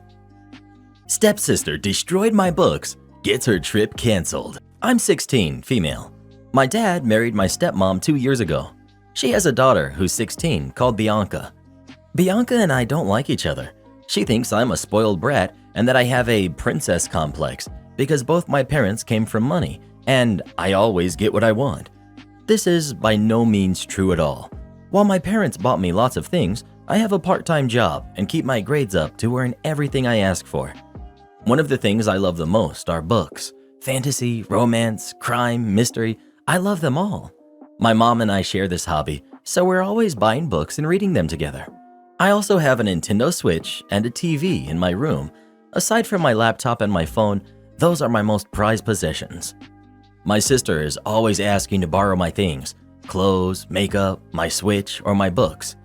I let her use the first three because I don't really care, but when it comes to my books, I don't let anybody else have them. A few weeks ago, she came and asked me to take one or two because she saw the guy she likes reading The 7 Husbands of Evelyn Hugo, and I happen to have that book, though I've still yet to read it. I said no, and we had a discussion because I was so spoiled to share. She asked again by dinner, and I said no. Then she asked by breakfast and tried to get my dad and stepmom in. Both of them agreed with me. I sent her a few links of the book on discount, and I thought that was it. But 3 days ago, when I came back from my mom's house, I found 7 of my books, including the one she wanted, ripped to pieces. Some big chunks of my wallpaper missing, and a few posters on the floor all destroyed. It was no mystery. As soon as I told my dad and stepmom, they knew it was her and grounded her. She was supposed to go to LA in June for her birthday, but her mom said she wasn't going to be paying for it, And since her dad won't either, he's a deadbeat, then she'll pretty much just miss it, since some for the money will be mine to replace all the things she destroyed, and the rest will be kept as punishment. She's now losing it on me and calling me every name under the sun because I ruined her trip and the guy has been talking to another girl. You know you're not the jerk. Your stepmom sounds awesome, considering she's making her daughter face consequences for her behavior instead of enabling it. OP. I was confident I was not the jerk, but some of my friends said that I went too far for some books because I can always replace them and that it was not that big of a deal compared to her trip because that was for her birthday. No, they're wrong. It doesn't matter what the items were. That's irrelevant. She destroyed things that didn't belong to her and now she's facing the consequences. Not only that, but they were destroyed deliberately to hurt OP. Her stepsister likely needs counseling on better anger resolution. You didn't go too far. I don't think it was mentioned, but I have a feeling that you weren't the one who decided this punishment. You just had your property destroyed. It was your father and stepmother who made this decision. It is completely possible that even if you told your parents that she didn't have to replace it, they still wouldn't allow her to go because she did something awful and they have to discipline her to help her realize that she did wrong and to help ensure she doesn't do this again. Next time, remind your friends of this. Let them know that you didn't decide the punishment. And if they feel you just shouldn't have said anything after your room was destroyed, if they say you shouldn't have let your parents know and let your sister get away with doing this, then you may want to think deeper into those friendships. Not the jerk. You've done nothing wrong in this, and neither have your parents, in my opinion. I called roadside assistance today. Note that I am a physically capable adult male, mildly relevant. I blew out a tire while driving this afternoon. Pulled off the busy road to a side street to assess the damage and start working on repairing the flat with the spare from the trunk. It turned out that the lug wrench provided in this particular car was absolutely tiny and thus provided very little leverage. Try as I might, I only managed to loosen one of the 5 lug nuts holding the tire on. No problem, I thought, as I have roadside assistance coverage on my auto insurance. A short call later, my insurance has dispatched a local service provider and I receive a text stating that Daryl from the local provider will be arriving at my location by 2:34 p.m. That's less than a half-hour wait, so I'm pretty happy. At 2:33 p.m., a van approaches. The driver waves at me and pulls over. Driver immediately hops out with a toolkit in hand. We exchange brief pleasantries and I explain my problem. Driver smiles and tells me the same thing happened to him last month and says not to worry about it. He takes out a proper wrench. I hand him the jack and spare, and he has my car back in operation in about 6 minutes flat. It was at this point when the conversation got a bit muddled. I asked him if he needs anything from me, like a signature, to ensure he gets paid. He responds that no money is necessary. I try to clarify my question and explain that I have roadside assistance on my policy, and that my insurer got him dispatched to me, and that I think they will pay his employer for the service call. His response? Oh, no one dispatched me. I was just driving by and thought you could use some help. So, you're not Daryl? Nope, Brian. I can't believe that I handed this guy my jack and just watched him crank up my car while lying on the frozen pavement. I don't even remember how many times I apologized. Guy wouldn't even let me hand him some cash. He just left in full cheer and told me to pay it forward. Aftermath. I waited another 10 minutes for Daryl, but gave up and left after finding his employer's phone number and canceling the help request. My insurer had been sending me automated texts all day along the lines of, "Has your service provider arrived yet? Reply Y if yes, N if no. Has your service been completed yet? And how likely are you to recommend this service provider from 1 to 10? I can't figure out how to respond in such a way that no one gets in trouble or over or underpaid. Anyways, thanks, Brian. Am I the jerk for refusing to pay more for a salon service than initially quoted? I was visiting LA and booked a full head of highlights, $500, with a well-known colorist. Yes, it's pricey, but hey, when in Rome. I was quoted $500 and 3 hours when I booked the appointment online. Then the series of events went like this. I get to the appointment on time. I work remotely and took the day off to make this work. They inform me that they may not have the supplies to color my hair, but they're waiting for a delivery. We start the appointment 30 minutes late. I'm irritated, but at this point, I'm just happy to not have to reschedule. I tell the colorist I want to go as blonde as possible. For context, I have 2-month grown-out golden blonde, professionally done highlights. My hair is not thick, curly, or long. I've been told my hair is fine, but I have a lot of it. We make a game plan. She says she can't get me platinum today as it could damage, but we'll get as close as we can. She and her assistant go through foiling my hair. I've been getting salon highlights for about 20 years. From what I can tell, I'm getting a full head of highlights. At times, she stops to help other clients and comes back to me. At this point, I realize I'm going to be there all day. It's fine. After the hair is processed, they do a treatment in the shampoo bowl. I think it was a conditioning treatment. I wait another 30 minutes while that sits, followed by a gloss, sitting another 10 minutes, shampoo and blowout. I'm there for 5 hours, annoyed but didn't say anything and just happy to be done. I'm happy about the result. She mentions that she's surprised how much my hair lifted, but it's likely because it's in good condition. I pay the $500 with my card on file and tip 20% in cash. She tells me when I'm back in LA to book again and she can get me lighter. Great. I decide not to book that day just so I can see how it looks over the next few weeks. I leave excited with my new hair. 20 minutes later, I have a voicemail from the salon saying they undercharged me. The price wasn't $500. It's actually $1,000 for the service I had. I'm shocked. I freeze my credit card so they're unable to charge anything else. They start texting me saying that the colorist was so busy she forgot to mention it to the front desk. They keep calling. I'm annoyed now since we never discussed a price increase, never mind 2 times what was originally quoted. Am I the jerk for refusing to pay? I had intended to sleep on it and just message them back in the morning with feedback on how this is bad business, but they can charge my card. But now I really don't want to pay it. It would have been bad enough had they tried to charge me $1,000 when checking out, but I was already done at this point. Also, if it was $100 more or something, sure, whatever, mistakes happen. But double the initial price? And I wasted my whole day off there, most of it waiting around for color to process. As far as I know, it wasn't more work for her. Not the jerk. They didn't tell you before the service. They didn't tell you after the service. They didn't even tell you while you were still there. They only caught it after they told you everything was done. They did it once they realized she's a tourist. You tend to get upcharged when they know you won't be back, but this is very shady. Sorry, but they shouldn't have told her after the service. If they didn't tell her beforehand, they had no right to the upcharge. A professional should be able to accurately quote their services once you're in the chair. Price can be adjusted at that point once they know what they're up against. Total jerk move. Not the jerk. I've had a stylist make comments while coloring my hair that it was taking more bleach and more dye than expected. My hair was very short and just drinking the product. She had to get someone else who didn't have gloves covered in product already to open more things for both the bleach and the dye. The charge when the service was done was higher than originally quoted, but it wasn't fully double, and I already knew the service took more product than was in the original quote. OP is not the jerk. That salon is trying to commit theft if they're changing the price that late and just trying to charge the card anyway. If they at least said it while OP was still at the salon, they could have discussed and possibly met in the middle, but there is no excusing trying to charge that much extra after OP left. Am I the jerk for not watching my neighbor's kids? My neighbor asked this morning for people to watch her kids, who are 7 and 9, for this week.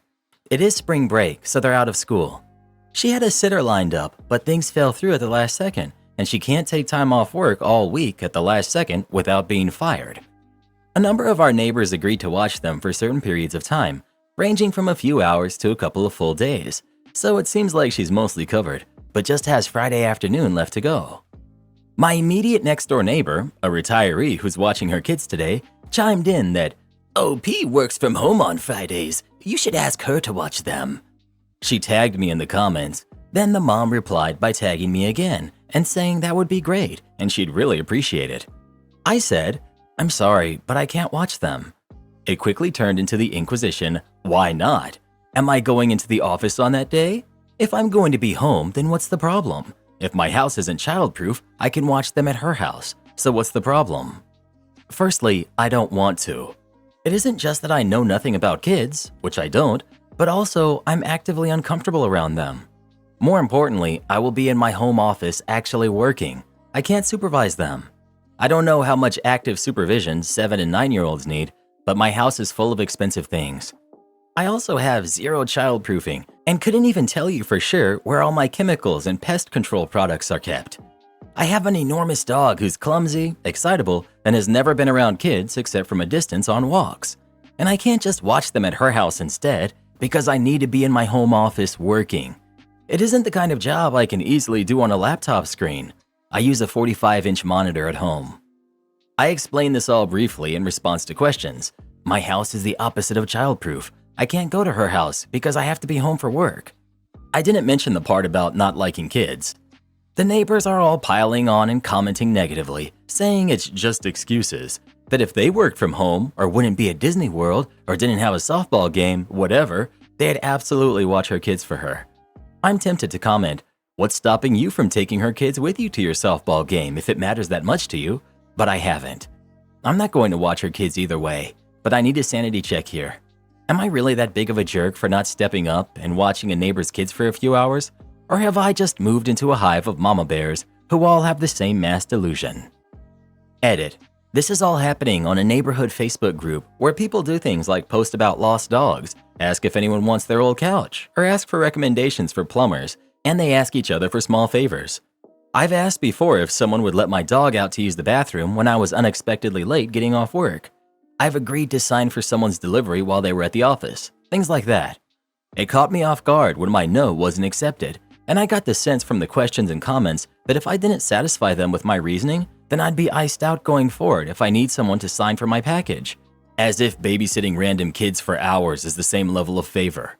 I think the consensus is that nothing I said was ever going to be good enough, and they'd only ever use anything I said as an opening to keep pressing me. So I was doomed from the start to get acquainted with the clerk at the nearest UPS store. Rest assured that I haven't responded to them since posting here. Not the jerk. Don't let them interrogate you. Just say, I'm working from home, I'm not available. Every word you say after that will be taken as a negotiation. If you say, my home is not childproof, they're not thinking you're saying no, they're thinking the way salesmen think when they hear people put up obstacles to the sale. Salesmen are trained to recognize obstacles as meaning something like, maybe, but what about this?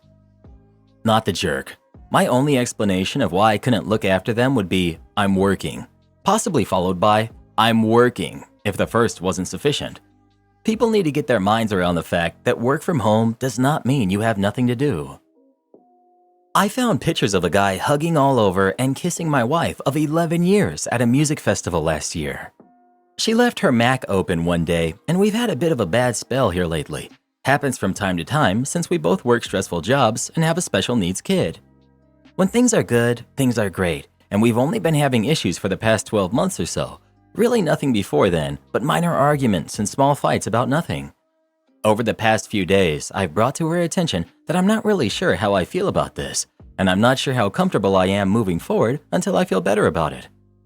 I've had a feeling that she was messing around, or trying to, with someone else, so I looked in the Photos app and I saw nothing out of place. Then hidden, and saw that she had pictures, 8 pictures, of a guy that she knows from work, hugging all over her extremely close and tightly, and kissing her on the cheek in each picture. One was a movie as well, where she continues to hold on to him and then realizes that she's taking a video. Huge smile on her face, and you can tell she's intoxicated. I asked her about this over text since she was at work, and then immediately the pics were deleted from Photos. I did airdrop them to myself though before, so I could have them in case any legal issues come up, and I need to have proof of an affair. After they were deleted, she said, "What? What guy? I was with my friend from work, etc." And she tried to play it off, and then blamed me for looking at her stuff. I know that it's wrong, but I mean, look what I found. We talked the rest of the time while she was at work, and I did get really upset. Said some things that I probably shouldn't have, but it really is just concerning that she had them hidden like that and saved from last year. These festivals were not only last year in August and September, but 2 hours away from where we live and a month apart from each other. She went with a different female friend each time. The first time she said it was a coincidence that they ran into each other, but she did admit to telling him that she was going to that show and that they should meet up again. I was not invited to any of these shows either, by the way. Her and this guy are friends from work, but I guess they have had rapport from that, but I've never met him. I don't know how old he is or anything like that. She said that he does know that she's married. I just wanted to know why she would allow that, Or if she tried to stop him and her response was, "I'm sorry, I just wasn't thinking." She admitted that she had been drinking as well, something that she never does here or with me, ever. I don't really find that excuse valid. She has really bad panic attacks when she drinks a lot, and before, when she's done that, she's had to call me at night, and I have to talk her down some. We both kind of agreed it might be best for her to not drink a ton, so then that doesn't happen, and that did seem to help the last time she was away for a work trip and several other times when she's been away. This guy also was staying at the same hotel as her for the concert. I never got a call from her that night, so maybe she didn't have a panic attack. She swears up and down nothing else happened, but I'm just not sure how I can believe her at this point, or trust her going forward. Nothing like this has ever happened that I know of. So back to this, "I just wasn't thinking" excuse. She wasn't thinking of a husband of 11 years? Her kid? Just not thinking of anything? This has spiraled into a huge argument now going on a few days, and I really just do not know what to do. How can I trust her going forward? If she has done this and never thought anything of it, what else has she done in the past and just doesn't have photo evidence of? On the other hand, it was a kiss on the cheek, but why take so many pictures of this when you're married? They took some in the car on the way there, several at the venue, and the timestamps were all over, like from 7 p.m. to 11 p.m. Am I really overthinking and overlooking this? Another fun fact is that there were a ton of videos of her and pics of her that she had taken for me that just never got sent to me, going back over a year, in that same hidden folder too. She swears that she hasn't sent. Come on, man. Another fun fact, she's flying across the US in 2 weeks to go to a show with her friend. Great timing, right? I appreciate any advice here, guys. Again, I might be overthinking, and that's fine too. This hopefully will feel better to get some assurance either way. Deleting the pictures in real time when you asked about the guy is all that you need to know. She's living a double life. She's yours when she's home, and she's his when she's out. You are being played. She wasn't thinking when she put these suspicious pictures in a hidden folder? Come on, buddy. You know what's happening here.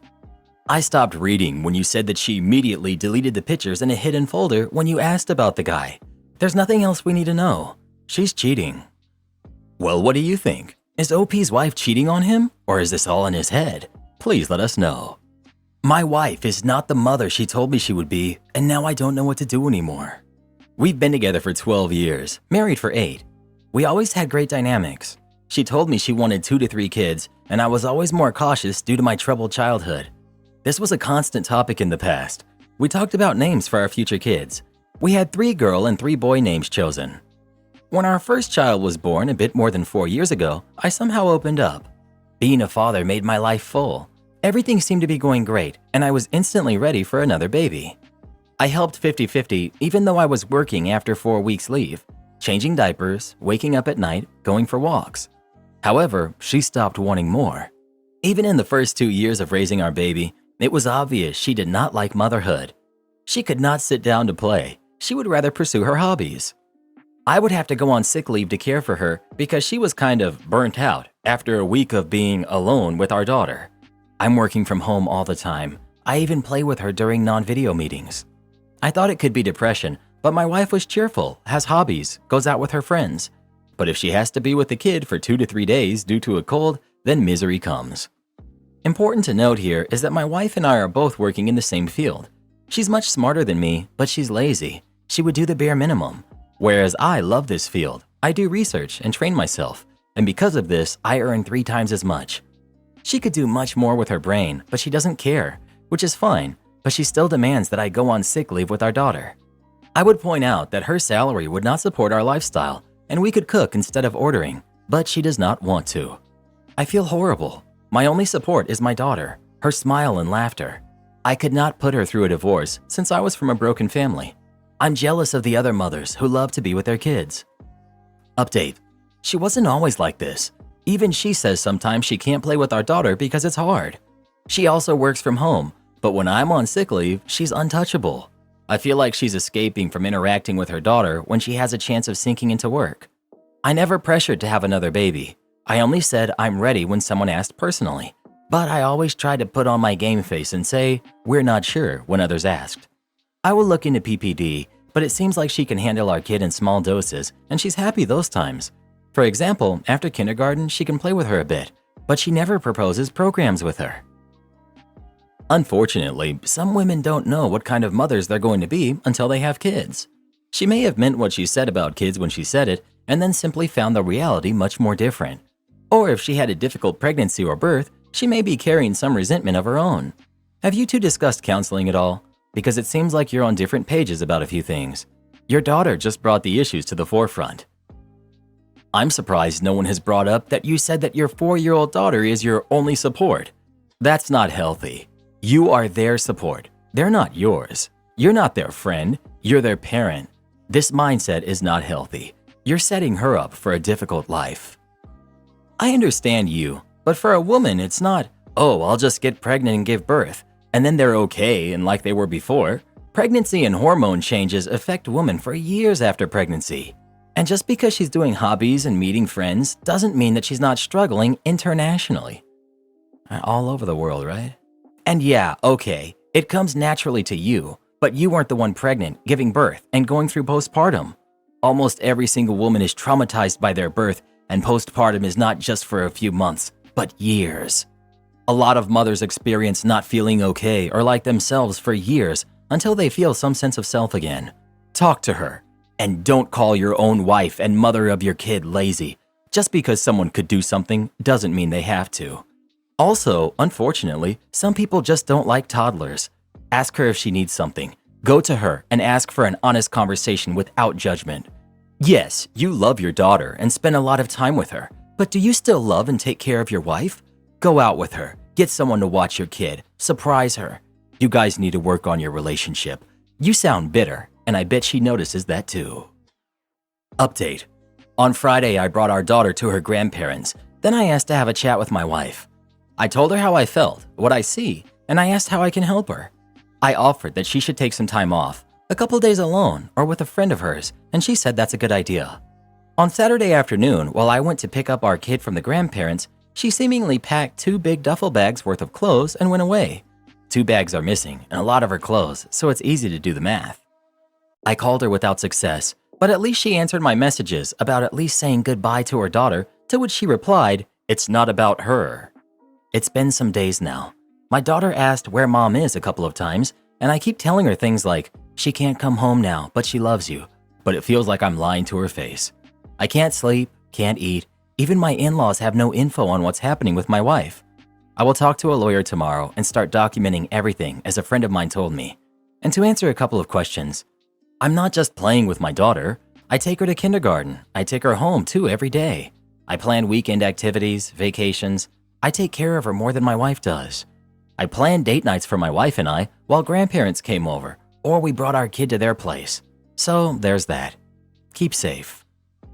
Whatever you do, don't let her do the in and out, back and forth BS. Don't let her vanish for weeks or months at a time, pop back up for a visit or two, and then disappear again. That can really affect your kids. Either she's gonna be a mom or she's not. Has she communicated any of her feelings about this with you? Is motherhood different than she expected? I've read both your posts, and it still seems like she's checked out. Honestly, stories like this just affirm my decision not to be a mom. I don't have an overwhelming desire to be one, but I do admit that there are some parts that would be nice. I've had so many people tell me I'll change my mind as I get older or with the right partner, or that I'd make a great mom.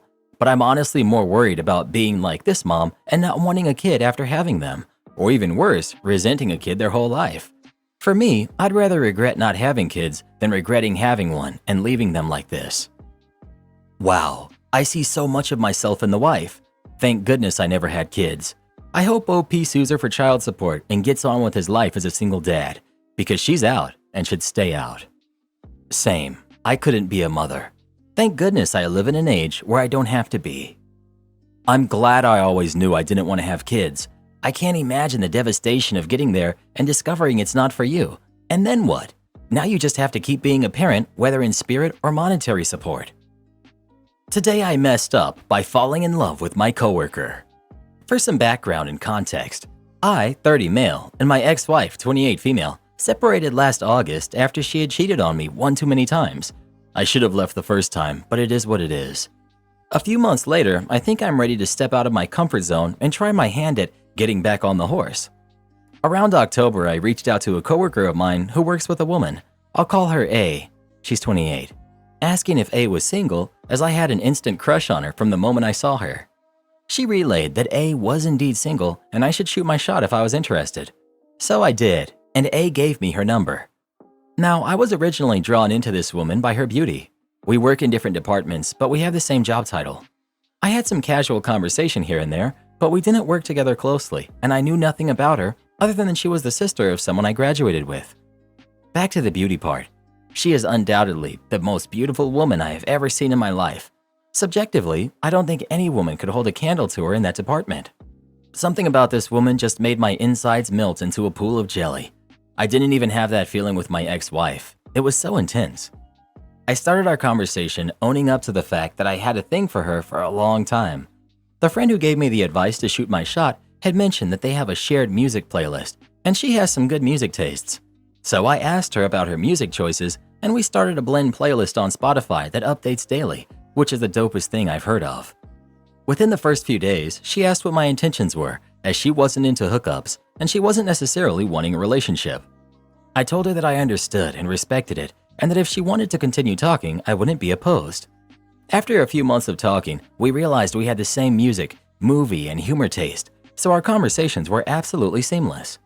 We could start the day with a good morning and end the day talking about how nail polish is called varnish in the UK. Just complete spiraling out of nowhere. The vibes we sent back and forth were astronomical on a completely different page that I had ever experienced. Now on to the mess up. After months of talking, I fell completely in love with A. I had asked her many times to hang out, but as she is a single mom of two, she doesn't have much leeway in terms of freedom and had stated that she didn't want to bring me around her kids, which as a single dad of two, I completely understand. That all changed when the Irish celebratory day of March attacked. On St. Paddy's Day, she called me around 9 p.m. to ask if I could bring some glue to her daughter with a craft she and her friend were doing. I said sure and went to the store and got some. Swung by to drop it off, fully expecting to leave immediately. However, I was surprised when she asked if I wanted to stay and hang out. It was obvious she had been drinking, but we had fun listening to music and just talking. She told me about her family history and how awful it was. She opened up about her motorcycle accident she had earlier that summer. This woman was certainly opening up to who she was with me, and I enjoyed every moment. She accidentally called me baby, ugly cried, and drooled right in front of me. She grabbed at my hand when I was leaving after telling me to let her know I got home safe, as it was crappy weather that night. She grabbed at my hand when I was leaving after telling me to let her know when I got home safe because the weather was bad that night. My drive home was euphoric. A few days later, she was more distant than she had ever been. I couldn't hold it in any longer, so I texted her a very long message confessing my love for her, which was met with a resounding, "I'm gonna take this all in," and didn't hear back from her until the next morning. She texted me the following morning saying that she was baffled that I felt this way and wasn't going to put a wrench into her routine-based life for anyone anytime soon. I owned up to her that I messed up, knowing that she said she wasn't interested in a relationship, but I also wasn't expecting to fall in love with her either, so I was just as baffled as she was. Now we've gone from seamless conversation to one long text a day to each other, and from the looks of it, that's where it will probably end. I told her that if she wants to be platonic friends, I can, but I really don't think that I'd be able to. I want nothing more than to be able to call A my girlfriend, but I don't see that reality playing out in this timeline. Maybe in the multiverse we are. All I know is I messed up a good friendship with an awesome person because I fell in love with her. Edit. My ex and I co-parent successfully. We haven't legally divorced yet, but our marriage was over long before we called it off. She and I are still very good friends, and she's fully aware of the situation that I put myself in. She thinks I'm an idiot, and I completely agree. 2. I don't blame A in the slightest, nor do I have any ill will towards her. She was married previously, and it did not end very well, and she's been single since. 3. I get it. Why did I text a love letter to her? Man, I wish I could tell you, but I went full send with it and crashed hard. I agree that my infatuation with her blinded me to see how my actions would be coming off as love bombing and a big ol' red flag. I appreciate everyone in the comments. I know I was in the wrong. I fully intend to back off and leave her alone from here on out. The last thing I told her was that I'll leave this decision to remain platonic friends or not to her, and whichever she chooses, I'll support. What on earth am I reading? You didn't mess up in the slightest. You handled this in a very normal way. You waited till the time was right. The time looked right to you and you went for it. That's what you do if you want to be with someone. There ain't nothing you can do if the other person doesn't want the same and she doesn't. Now you know. You can stick around and play the long game, or you can move on. Either way, you now know where you stand, even if the situation appears to have changed, which is important. Not a mess up. Messing up is taking the friendship train for years and finding out the same information after 3 years instead of 3 months.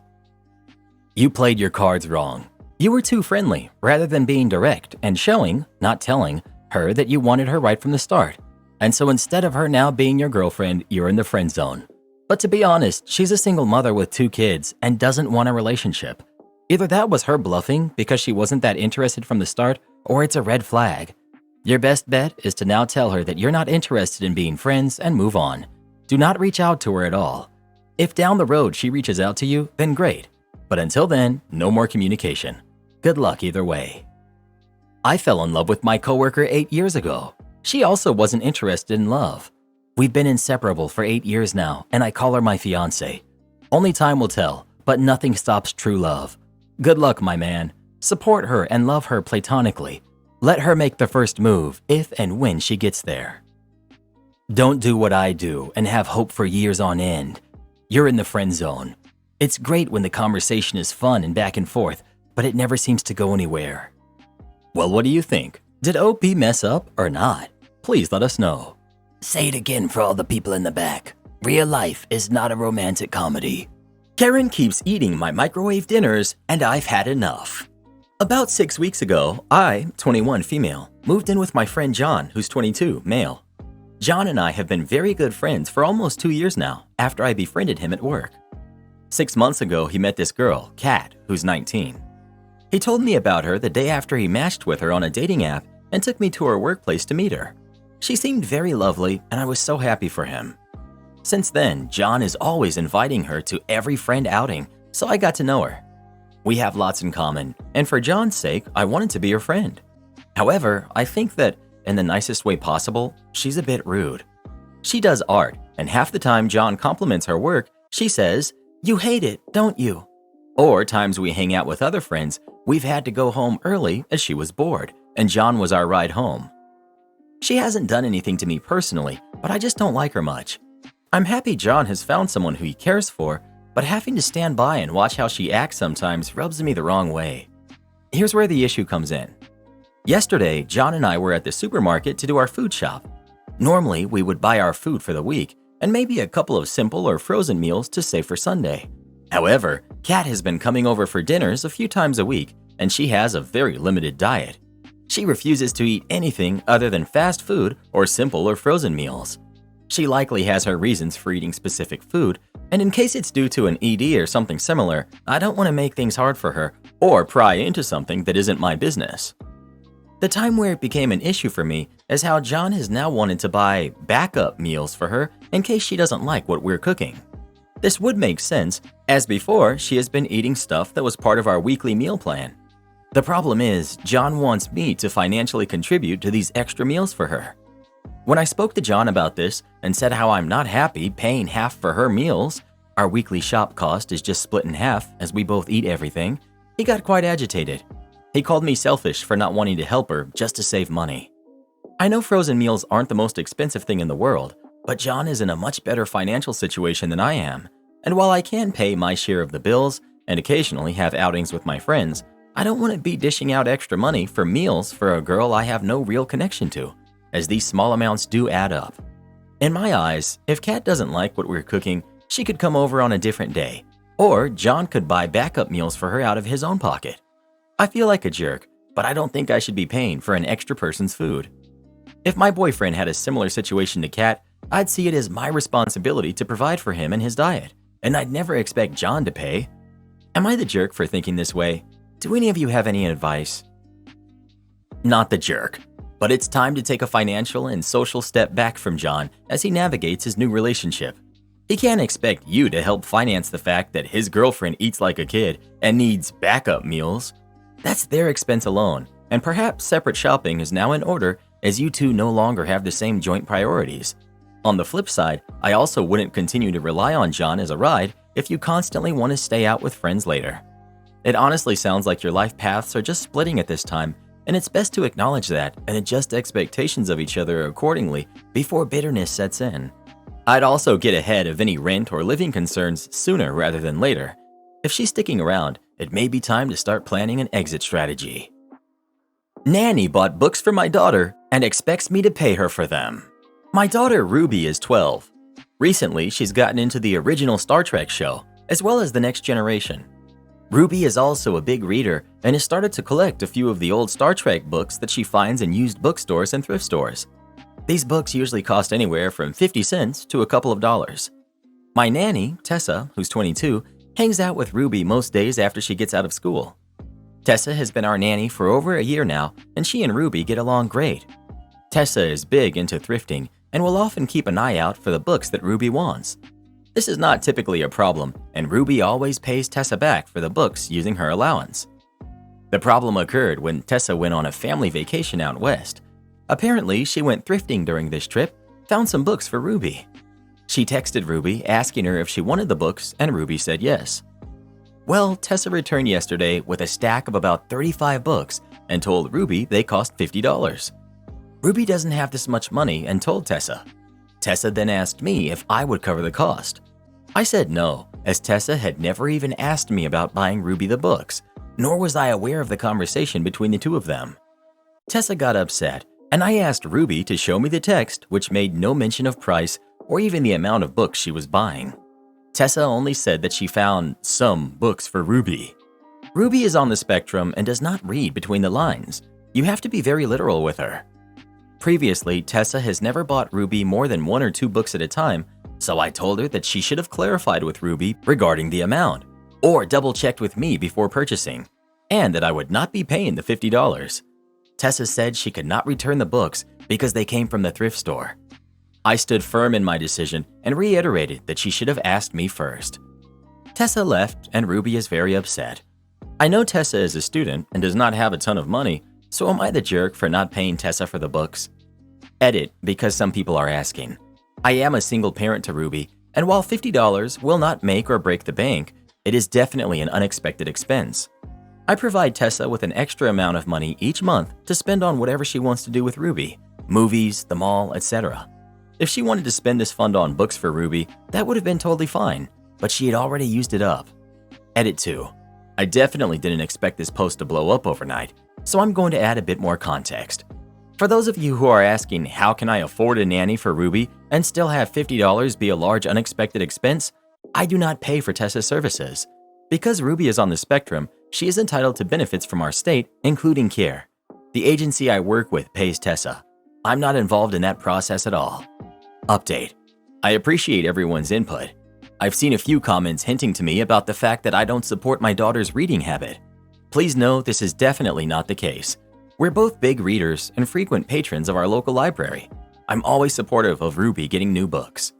I talked to Tessa and told her that I appreciate her for thinking of Ruby, apologized for the misunderstanding, and I have paid her for the books. We had a chat about expectations in the future, and I don't think this will happen again. I've also talked to Ruby, and we agreed that I would hold on to the books and she would pay me for them as she wishes. It's important to me that Ruby learns how to handle her finances appropriately, and we've decided that she will get 2 new books every week. She reads very quickly. After reading through your perspectives on the matter, I agree that it is better in the long run to lose the money and salvage the relationship between the 3 of us, and had not considered all of the implications of doing otherwise. Lesson learned. Sometimes it's better to salvage an important relationship than to be right. Pay for the books. Let Tessa know that you can't do so in the future, though, without talking about it. Tell her how much you appreciate her thoughtfulness, now and always. Reddit ruined my marriage. As the title states, I'm 32, male. My wife, Sarah, who's 33, has become addicted to Reddit, specifically dramatic stories about failing relationships, family problems, and infidelity. The ones about cheating partners have undoubtedly been the worst and have caused her to look for signs of me cheating. I've never cheated on her and I never would, but other people discovering affairs only after 10 years or something and coming here to write about it has convinced her that I must be the same. This problem only cropped up when stories from relationship advice subreddits started getting reposted on other sites, probably just to drive traffic for ads or whatever. I don't know. I'm just mad and hurt, and I wish I didn't have the urge to come write this. I'm not looking for advice or asking you guys what I should do. I just want to tell the story. Our marriage was good before all of this. We'd been married for 3 years, and it was never the whirlwind of love some other people write about, but we were content. I could always talk to her about little stuff, and we enjoyed each other's company. We have our own groups of friends, and were never jealous or bothered when we'd go out alone. Sarah would spend a lot of time on TikTok before, but it was, and still is sometimes, a more diverse stream of content. Of course, the algorithm shows you what you stick on, and she got stuck on those Reddit story videos with the Minecraft jumping. I'll call it brain rot because it did, in the most literal way possible, rot her brain.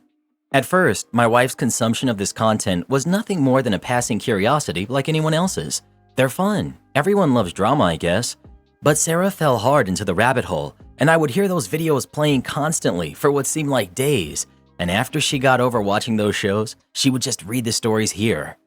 Night after night, instead of engaging in meaningful conversations for literally anything else that's not harmful to your psychological well-being, she'd be glued to her phone reading another story of someone betraying their partner in some horrible sociopathic way.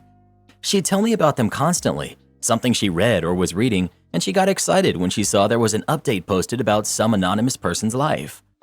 Wife comes home early and finds the husband with someone else.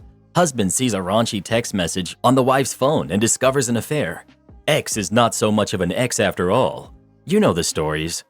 Over time, it got to her, and she started scrutinizing our relationship and looking for signs of trouble. It started with innocent inquiries about my day or casual mentions of female coworkers. Her curiosity morphed into a suspicion, and suspicion into outright paranoia. Every text message I receive from a female colleague or a friend is a potential threat to our marriage. Every late night at work is met with accusations of seeing someone on the side. Even innocent interactions with friends are grounds for interrogation now. She's gone through my phone probably 10 times now and is driving herself absolutely nuts. She needs therapy bad, but is convinced the problem is something I'm doing and I'm just really good at hiding it. I suppose now I'm just glad we don't have any kids, so they don't have to see her like this, or me. I've been a wreck. I've suppressed my emotions because I know yelling or any kind of retaliation won't have any positive results. I let her be suspicious. I let her follow me to work. I don't have anything to hide, but nothing seems to change her mind. I know it was this content that did it, and maybe her friends encourage it. I know one of them had a long-term relationship end from her partner cheating, but she never acted like this before, so I can only assume Reddit was the catalyst. Maybe she's actually the one cheating on me, like my parents have suggested, but I'm not the type to go looking for things that might not be there. I feel so anxious and alienated in my own home. My friends, when I can manage to talk to them, always suggest I leave her, and I hate to admit it, but it's been probably 6 months like this, and I don't see it getting any better. I don't know what it'll take to get me to pull the plug, but I don't know how many more nights I can sit in front of the TV with tears in my eyes, knowing no matter what I try to do to salvage our relationship, it'll be met with coldness at best and rage at worst. The best I get is a few moments where we'll have a friendly conversation, but I know it'll be back to the same hostility within a day or two. This site has ruined my life, and now I'm right here with the rest of you from the cheating stories, I guess. Just tell her that Reddit told you she must be the one cheating, because it's often the cheater that accuses the innocent one first, and then get her therapy. Sounds like your wife is having a psychotic breakdown. If she knows where you are all the time, and you show her your phone, browser history, social media posts, etc., what other proof does she need? You're doing that, right? If you are, and she still thinks you're cheating, then she truly needs help, and you need to leave her. I kind of went through this myself. I was in your wife's position though. My husband laughs that I just learned about Reddit from those videos, not knowing how much it's affecting me, and it's completely sucked me in. We have 4 kids, so I'm not as available to spend a crazy amount of time on Reddit. However, I started looking at my husband differently too. It's dumb. So I finally talked to him about it and pretty much realized I was insecure, and that insecurity led me to believe that he could just as easily cheat on me like the others who have been cheated on. We've been married 14 years, and it would break my heart to experience the same cheating stories posted on Reddit. The crazy part is, I was never insecure before. We had a good marriage. He primarily works from home, and I'm a stay-at-home mom. So the insecurity of wondering if or when I'll experience the same hurt was making me irrationally paranoid. Plus, a lot of the stories involve stay-at-home moms that get traded in for a newer, younger, more fun model. And that crap just filled my brain. But the draw to Reddit and the cheating drama is so addicting. I don't know what chemicals or hormones are released from it, but it's hard not to come back for another hit. Sorry, I don't offer much advice, but only my own experience. Maybe she needs reassurance like I did/do. Is it cruel to flirt with another man in front of my husband purposefully? Tom and I have been together 8 years, married for 2 months. He's handsome, funny, quirky, and a wonderful conversationalist. Just perfect for me, really. We go dancing, jogging, visit galleries, and cook together. He's so loving, and it's astounding that there's never a dull moment with him. I'm fond of his mom, and he's welcomed my folks as his family too. We rarely argue most of the time, except on one topic. Tom had a close friend who on multiple occasions he's described as his best friend. Let's call her Julia. Originally, Tom tried to ask her out years ago, before he met me, but she turned him down. They bonded over work. They had back and forth conversations, and whenever I tried to join in, Julia would give me these droll, blank stares. She was somewhat flirtatious with Tom and would feel his bicep when he flexed, suggesting that they should work out together.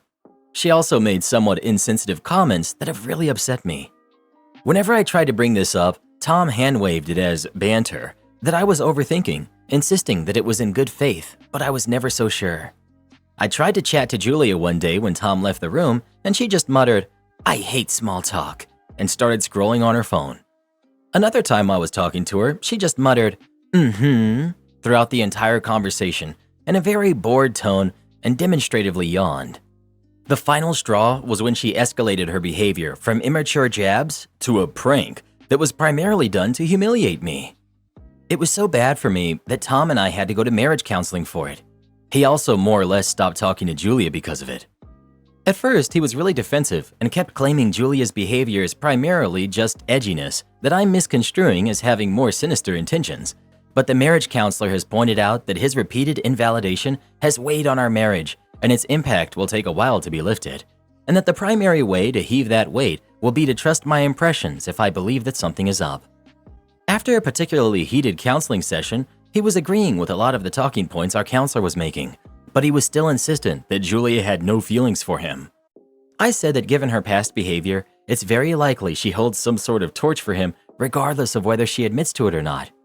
He told me that I was reading too much into it, and I was absolutely livid. It was as though he learned nothing from our sessions. To put it across to him more aggressively, I waved over a stranger in fitness gear, complimenting his muscles. I asked him where he worked out, and when he answered, I told him we could meet up and work out together one day with a wink. When he left, Tom was enraged and demanded that I explain myself, but I told him that the explanation was right there in my behavior. He was furious, understandably so, but it was the only way he could understand the severity of my pain, to experience it himself. He then shouted that what I did was specifically done to flirt, whereas Julia was likely not intending that at all. I called BS, stating that it's the exact same thing, regardless of intention. If I'm perfectly honest, it frustrates me that even to this point, he's still defending her months down the line. Am I the jerk here? Not the jerk. Your husband is being intentionally and willfully blind to Julia's behavior and is effectively encouraging it. You gave him a taste of how that feels and looks after trying so many other methods. Not the jerk. What is wrong with these girl best friends antagonizing the girlfriend and the guy remains oblivious and defending behaviors like this? Are men really this dense? And even if they are indeed so emotionally immature they can't recognize it, how is it okay to dismiss and not recognize their supposed person telling them about their blah, blah, blah, blah, blah, blah. Well, who do you think is the jerk? OP or her husband? Please let us know. Am I the jerk for driving off and not waiting for my girlfriend? Me, 25 male, and my girlfriend, who's 22, were supposed to meet up to make dinner and watch a movie at my place. I was stuck at school and told her I'll be done by 5 p.m. She asked me if I could pick her up when I was done, which I agreed to. A little after 5, I drove to get her. When I arrived, I let her know by both text and by trying to call her. She didn't answer either of them. I then continued to wait for 20 plus minutes. She didn't come outside, and I knew she had seen my messages, so I just drove home. While driving home, she sent me a text telling me she was in a discussion with her friend and couldn't leave. She then asked me if I now could come get her again, now that she was done. I obliged and drove back there. Then the same thing happened again, and I ended up waiting at least 20 more minutes until I said, forget it. I drove home to make my dinner alone. Now over 2 hours later, since we originally were supposed to make dinner, she sent me another text asking if I was irritated and mad at her, which I answered with a clear yeah to. Now she's mad at me for being insensitive and for saying I got irritated by waiting that long. So, am I the jerk here? And just to clarify, the discussion turned out to be nothing serious. Update. After she went on a full rant over messages, I chose not to answer and pretty much ghost her. My point of view was that if she can't understand how disrespectful she was, then this relationship wouldn't work.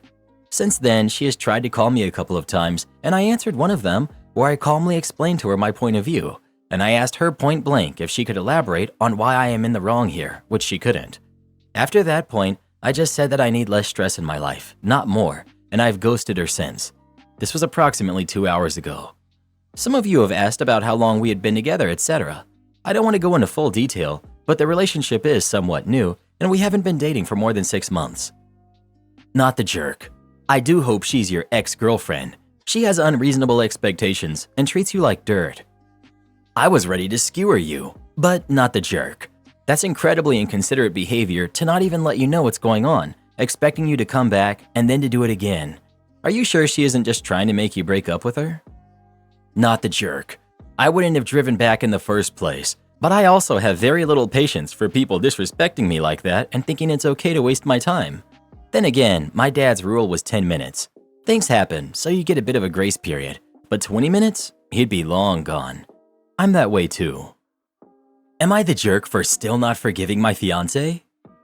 I'm 28 female, and my fiancé is 32 male. We've been together for 4 years. For context, he has one kid who he had when he was 16, and she lives with my fiancé.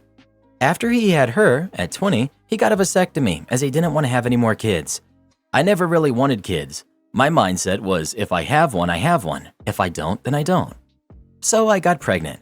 I told him and he was upset, and he said that I cheated on him. He threw me out that same day. I was so mad and lonely, but I was able to stay with my mother as she believed me.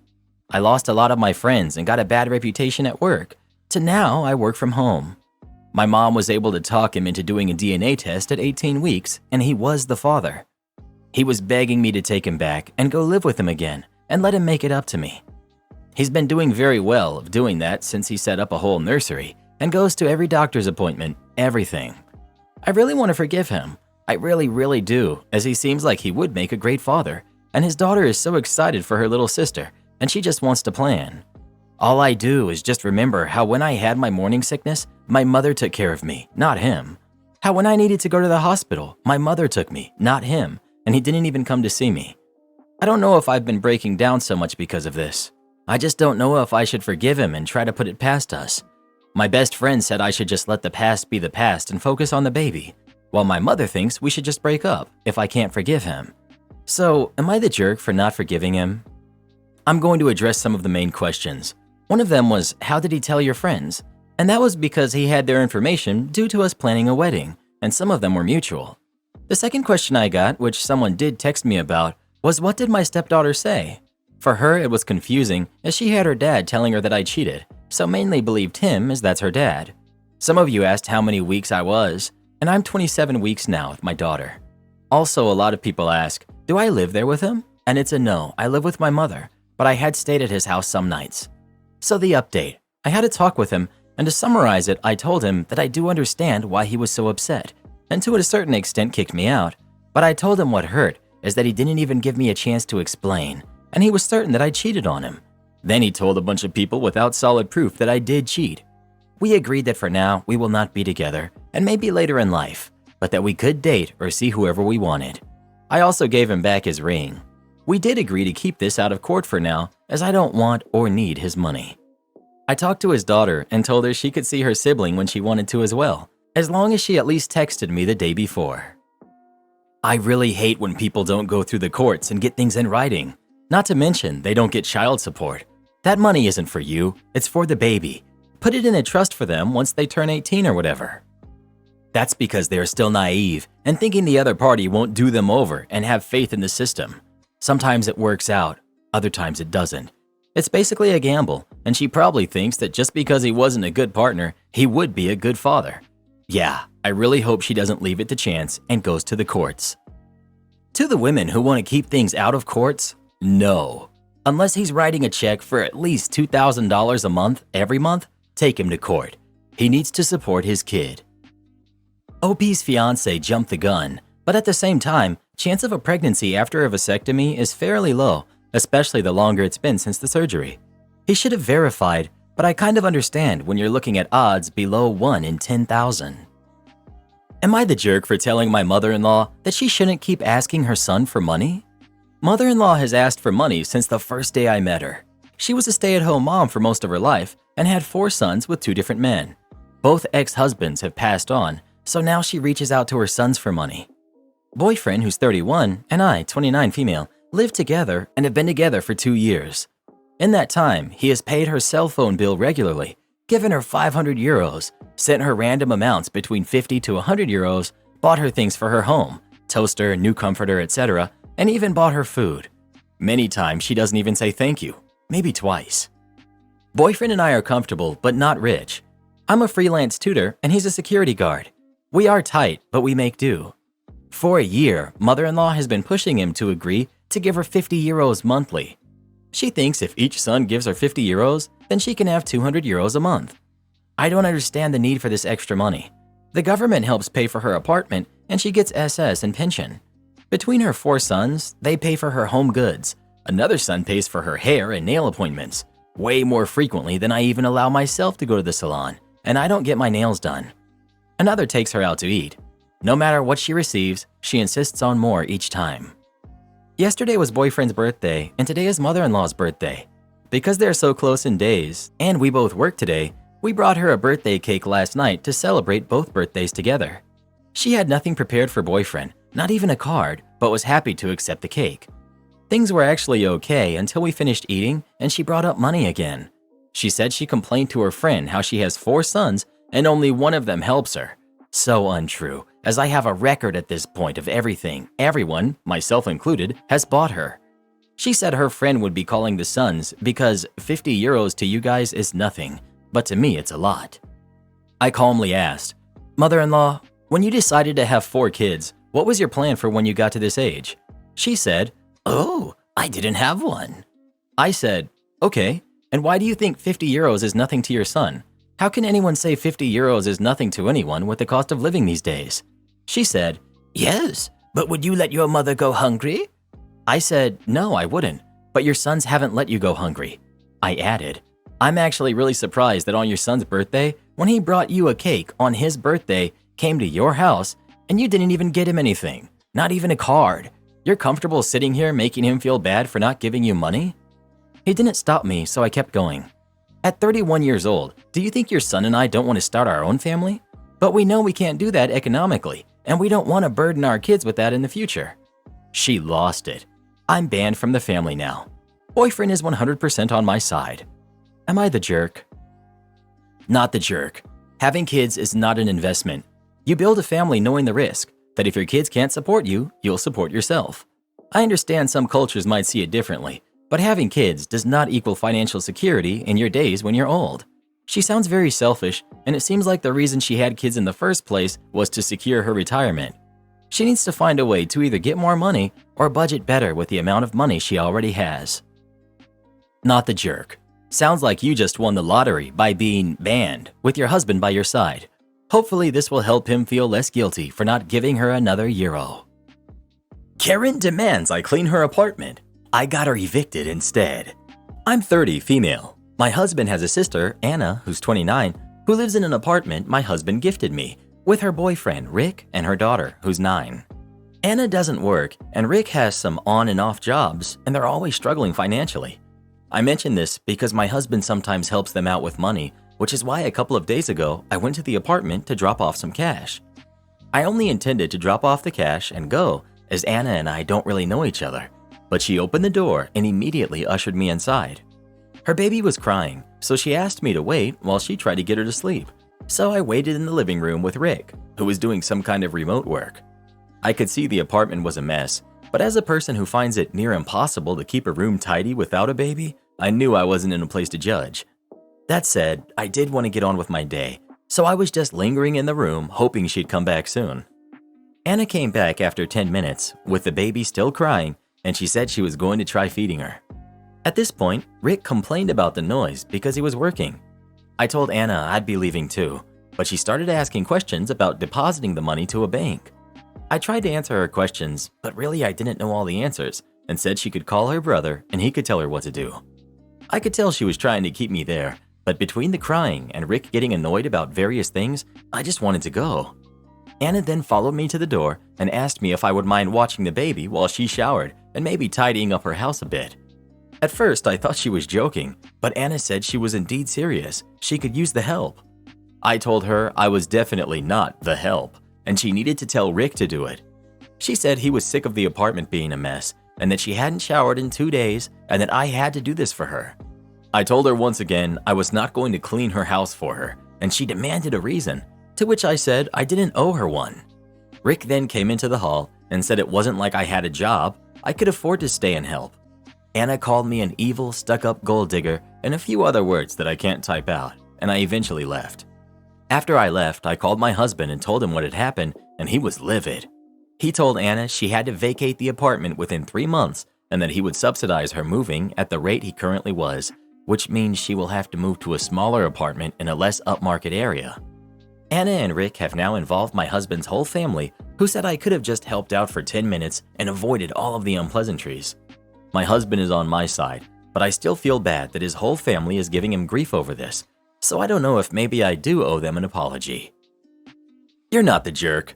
Anna and Rick just exhibited royal jerk entitlement and they deserve to be evicted. It's not enough that they live in your apartment and accept cash handouts, but you're also supposed to do free housekeeping for them? Why would you owe that kind of rudeness and demanding behavior an apology? Fire me and remind me that I can't work for a competitor? Okay.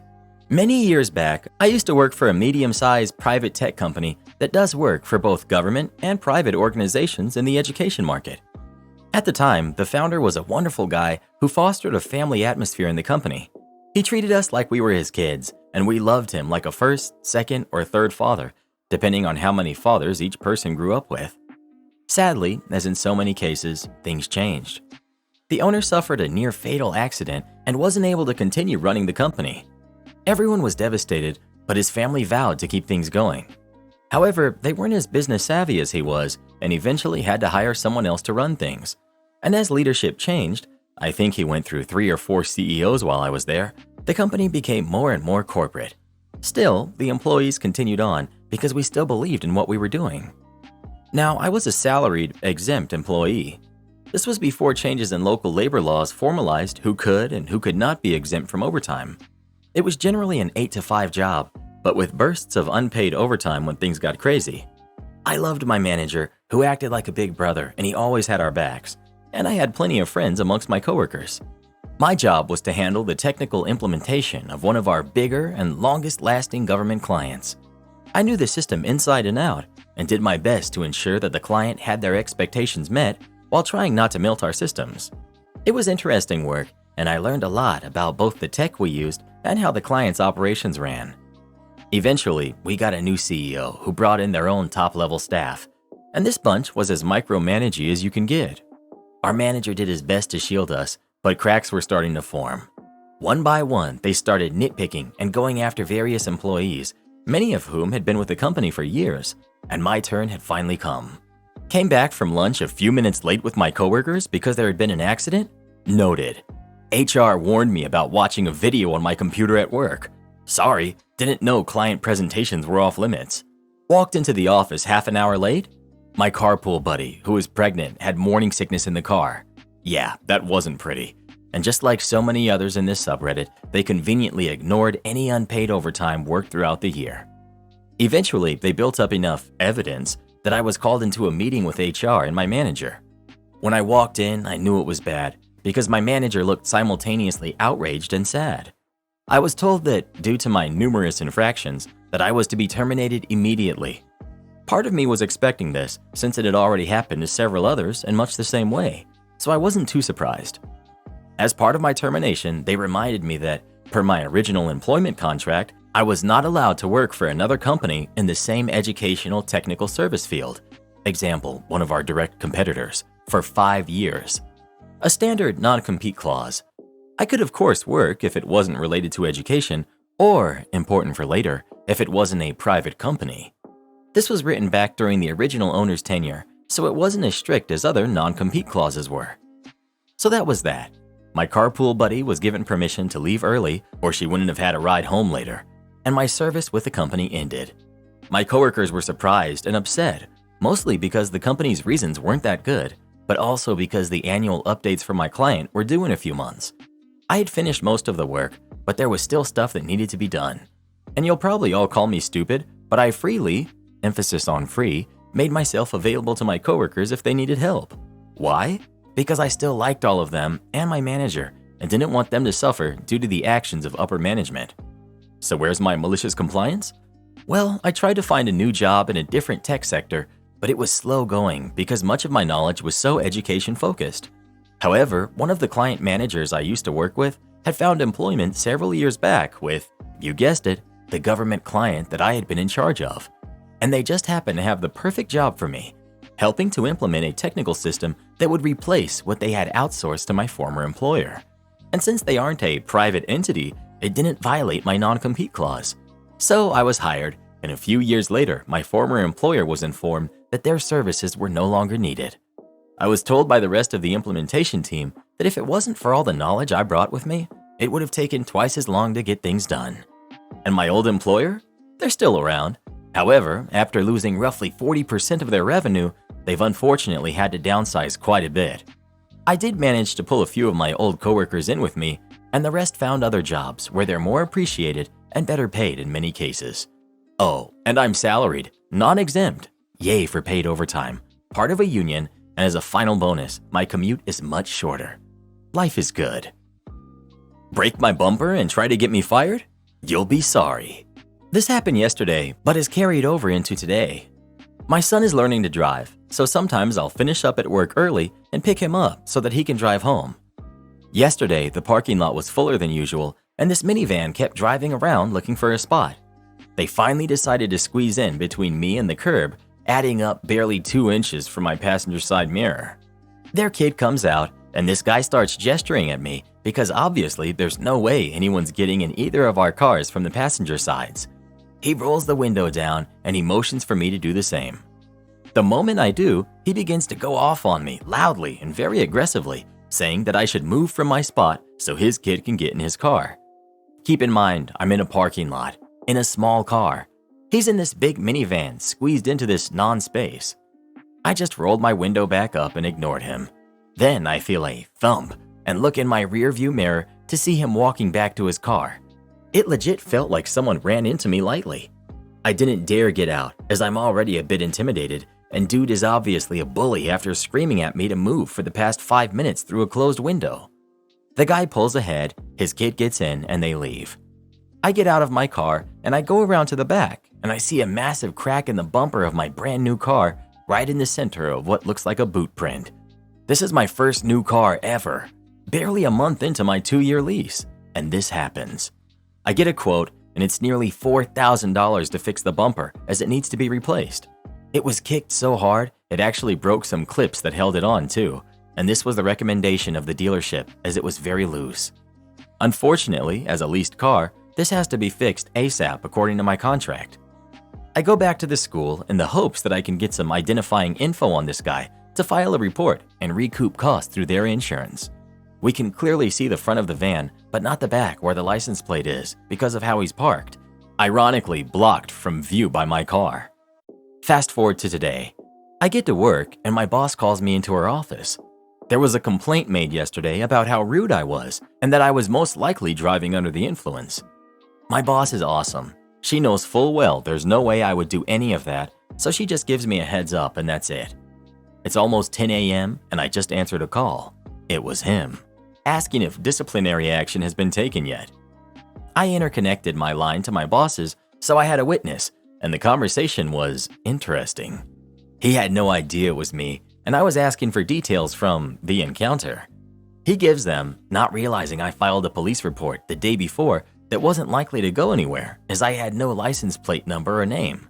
So I just got emailed to me the guy's name, address, make, model, year of vehicle, license plate number. I just got off the phone with the police. I don't think he'll be happy to see them on his doorstep. Maybe he should have just been happy with vandalism instead of also trying to get me fired. Entitled people suck.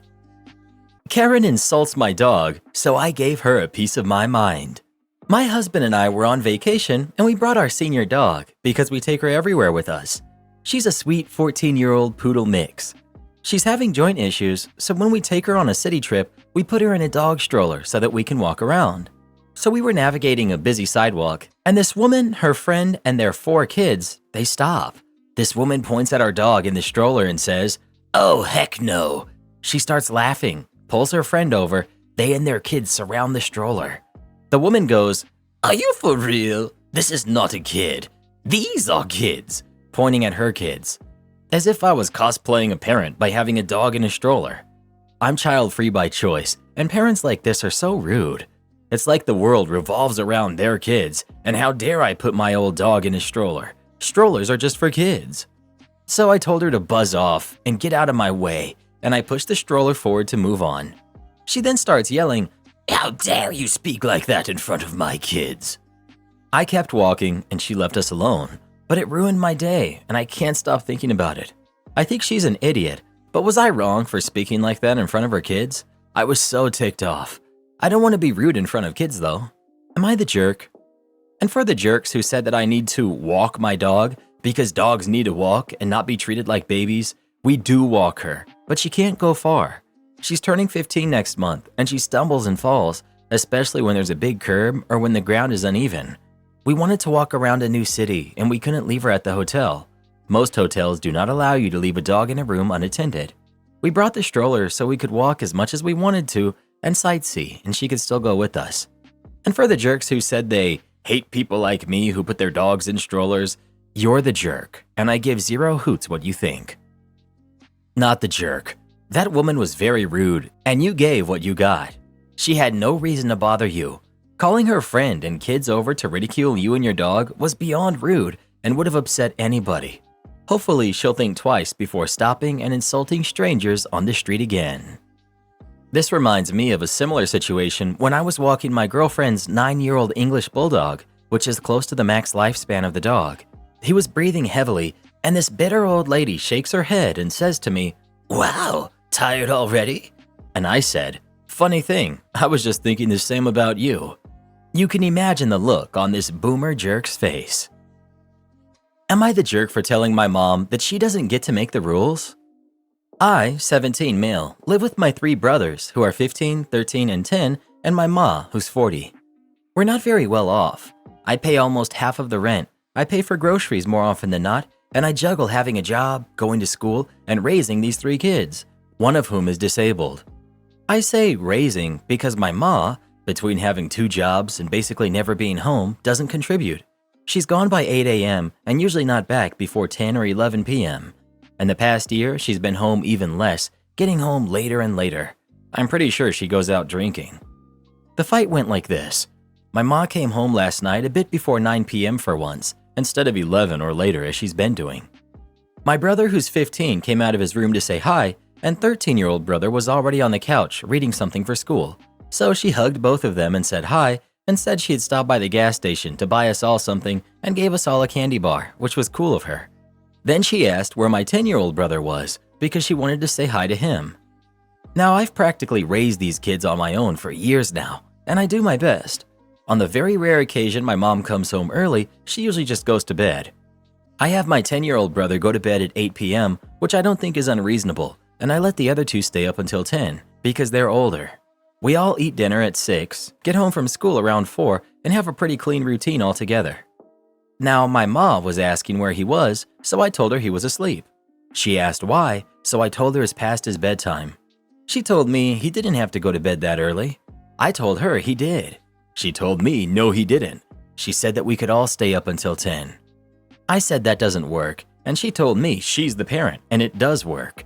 And then she said it's not my place to micromanage the other 3. She said her kids, her house, her rules.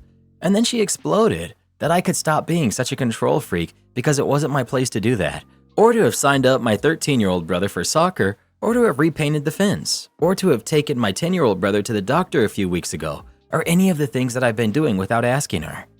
I told her it's also my house. I pay a lot of rent and they're basically my kids because she's never around. So it's more my house, my rules if we want to play that game. I told her she wouldn't know what works best for my 10-year-old brother because she's too busy to know him. I told her I might ask for her input if she was ever around, but she never is, so I don't care what she thinks anymore about how I raise the kids, and she doesn't get to have a say in it. Not anymore. She broke down crying, called me ungrateful for all that she does, said she doesn't know where she went wrong, and left the room. She either went to her room or she just left the house. I don't know and I don't care. She's an adult and it's her life. My 13-year-old brother said that I'm a jerk for making her cry, and my 15-year-old brother left the room a minute later, saying he was going to bed. So Reddit, am I the jerk for telling my mother off? Edit. 1. I don't hate her. Some of y'all be out here dramatic as heck. 2. I go to school from 8 to 10, work 10 to 4. Pick my brothers up, and maybe work a night shift if you want my schedule. 3. We're not struggling financially, but we really would be if I didn't contribute. 4. I'm not saying she doesn't contribute at all. I'm saying she doesn't contribute to raising her kids. Not the jerk. Seriously, you're doing the best you can as a stand-in parent. Your mom knows what she's doing. She's just upset that you called her out on it. Good for you for standing up to her. You shouldn't have the responsibility of taking care of your siblings, going to school, and working. Kudos for you stepping up. Am I the jerk for telling my husband, good luck finding a thin supermodel girlfriend now that he's unemployed? I, 46 female, have spent the past 21 years in a bad marriage with my husband, who's 50. There always seemed to be something new that I fell short of. We have 6 kids together, who are 19, 17, 14, 13, 11, and 10. My husband had wanted 6 kids, and I wanted 4 at the most. I was made to feel bad about the fact that I had made him compromise with 5 kids, and our youngest son was a surprise baby. His church family and friends looked down on the use of pain medications to cheat situations.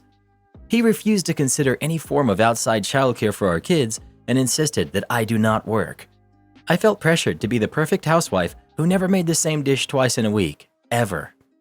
But worst of all is the fact that after our first was born, I learned the extent of my husband's obsession with his ex. I'm medium height and I have to work out to keep fit. His ex was tall and thin, and they shared a love of skiing.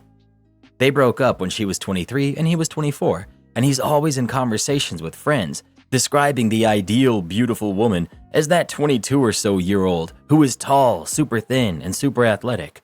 When I told him to stop describing his ex as his definition of beauty, he'd say, "Your inability to change your height is the problem." He asked if he should start claiming that Boise, Idaho is the best vacation spot ever, better than Paris and Milan, because Boise is my hometown, and we wouldn't want to hurt my feelings now. My husband was laid off in late 2020, got a job in May of 2021. He was laid off from that job in December of 23, and is having ego issues because everybody interviewing him is younger than him.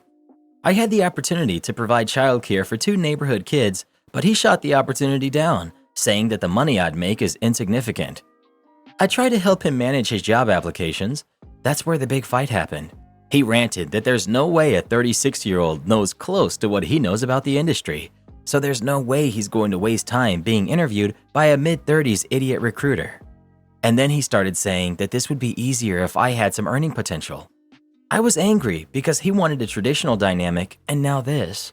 I said it's funny he thinks a 36-year-old knows nothing, but that his ex, back when she was 23, already was this all-knowing genius, not to mention gorgeous. He replied that she at least has things to capitalize off of. I replied that I'm done. Good luck finding his supermodel ideal as an unemployed 50-year-old. He screamed, "Thanks for kicking me when I'm down." Am I the jerk? I've often asked him how he'd feel if I started obsessing about the CEOs of the world compared to him. He claims that's completely different and another projection on my part. I think you know you're not the jerk, but I'm more focused on what your needs are right now. I think you need to find a support team to help you manage the situation. He's having an emotional meltdown. Are you financially secure? Do you have an attorney? Do you have a trusted friend or counselor who can be a support and can help you figure out your options, short and long term? Life's too short to put up with this guy's nonsense. Am I the jerk for rejecting the worst name ever for our offspring? So my husband, who's 38, and I, 36 female, are expecting our first baby, and she's due in a few months. We were both over the moon when we found out the gender, but now things have gotten complicated to say the least. See, when we first started talking about names, the boy name was immediately decided, Stuart Jr., after my husband. No problem there, it's a classic name and carries family meaning. But for a girl, things got murky. My husband suggested Stuarta. No, you're not having a stroke. Apparently his logic is that since Stuart ends with T, we can just add an A and make it feminine. I tried explaining why that doesn't quite work, how it sounds more like a furniture brand than a human name, how she'd be endlessly correcting people and explaining its origin. He's adamant though, says it honors him while giving our daughter a unique name. I've suggested alternatives, feminine names that maybe share a similar sound or meaning to Stuart, names that he's mentioned liking in the past, even just going back to the drawing board entirely, but he's fixated on Stuarta. Now, I love my husband dearly, and I understand wanting to honor family, but I can't imagine subjecting our daughter to a lifetime of awkward stares and endless questions about her unusual name. I also worry about potential bullying and the impact it could have on her self-esteem. So Reddit, am I the jerk for refusing to budge on Stuarta? Is there any compromise that I haven't considered? Help a soon-to-be mom out. Not the jerk. Naming a kid is a 2 yes and 1 no situation. Means you need 2 times yes for a name to be it and 1 no to make sure that name is not the name you choose. Works both ways if you'd ask me. Also, I'm not a fan of naming the first name of a kid after a parent, because then the kid will always be compared to their parents and need to fight harder to be their own person. I have less problems with the middle name being connected to someone else, because that's only a formal name and not used in everyday business. Why is he dead set on Stuarta? I mean, there are so many beautiful names, but he only wants to name his daughter after him. Why not after the mother? Like your name, Junior. He's a jerk to only want to name the baby after the father. Whose last name will the baby get? His as well? Maybe you could find a way, like name the baby with the same first letter as your husband, Stella, Sally, San, etc. Make sure the baby has a middle name if she shares the same last name as her father, because it will be annoying for simple things like mail and stuff.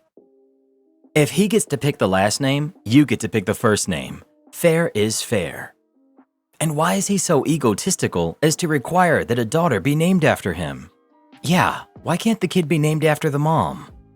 The idea of having kids as a mean of honoring the parent is so incredibly messed up and bound to lead to a lifetime of dysfunction. But then I'm flat out against ever naming a kid for anyone else anyway. Except that you're not having a baby, you're giving life to a human and raising them into adulthood. Give them their own identity, for the love of all that's holy. Hey Reddit boy, aren't you a junior? Yeah? Has it ever caused you any dysfunction or an identity crisis? I can't say that it has, Karen. It's kind of just a name. Are you telling me that these pseudo-intellectual commenters on Reddit just overthink things? That would be an understatement for these people, Karen. Am I the jerk for not sharing my inheritance with my cousin that her father left me? I, 32 female, used to have this really cool uncle, Bill. He and my aunt, Sarah, who's 55, they started dating back when I was 3, and we just had this type of instant bond. I loved this guy, and he spoiled me to pieces. It was a constant joke that the only reason he married my aunt was so that I'd officially be his niece. He was ecstatic when my Aunt Sarah became pregnant because being a dad was something that he had always wanted, and he adored my cousin, Julie, who's 24, for the first few years of her life. Then one day while Bill was out of town, I was sleeping over, and in the middle of the night, I woke up to use the bathroom, and I heard the back door slam. It had a very distinctive sound. I was curious and peeked out of the window from the room that I was in that was overlooking the backyard. There was a man there talking to my aunt, laughing and hugging before he went away, and the way that he left was not circling around to the front where the other cars would be going over the fence, and I thought that was weird. I went back to sleep, and when I woke up, Bill was back, and without thinking, I mentioned what I saw during breakfast. Sarah tried playing it off, but she was weird about it. Unfortunately, that began an avalanche of mess, and not only did it come out that Sarah was having an affair and Julie wasn't his, but my mom and maternal grandparents knew and said nothing. There was a divorce, and while Bill let Sarah have the house, he knew she couldn't afford to maintain it, left the country, he had dual citizenship, and never tried to stay in contact with Julie. It was heartbreaking. I missed Bill, and I was sad for my cousin, so I became a target for her and Sarah's anger. In their mind, if I hadn't said anything, Bill would have stayed. I felt so guilty about it for years that I accepted their acts of wrath in silence. But when Julie hacked my email to reject my offer of admissions to my dream college and 2 scholarships, I just couldn't take it anymore. There was a huge blowout between my mom and Sarah, and we've all been very low contact since. Fast forward to 2020, and I happen to see Bill on social media, and I shoot him a message. Ironically, I was surprised that he responded, and he asked about my life. We would talk for a while after that, but never once brought up Julie or Sarah. Bill never married and found out he couldn't have biological kids, and I knew that was tough for him. Unfortunately, Bill passed away. I went to the funeral in secret just to pay my respects and then went back home. I expected nothing, so I was surprised when Bill's lawyer called and told me that I was left an inheritance. I was surprised, and so was Bill's ex-girlfriend, because she tracked me down on social media and put me on blast where all of my extended family could see, and word got back to Sarah and Julie. They think that I'm a jerk, and my grandparents want me to split it to keep the peace, but I kinda don't want to given how they treated me. Am I the jerk? Obviously not the jerk. Your grandparents are delusional.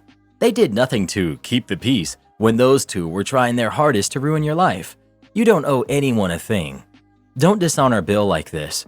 He wanted you to have this inheritance, not the woman who betrayed him. Am I the jerk for waiting out my prenup before divorcing my cheating wife? My wife settled for me. I didn't know it when I married her, but I do now. She was in love with her high school boyfriend that her parents hated. She was with him all through university. Her parents finally told her that they would cut her off financially if she stayed with him. We met soon afterwards and I fell in love. She didn't.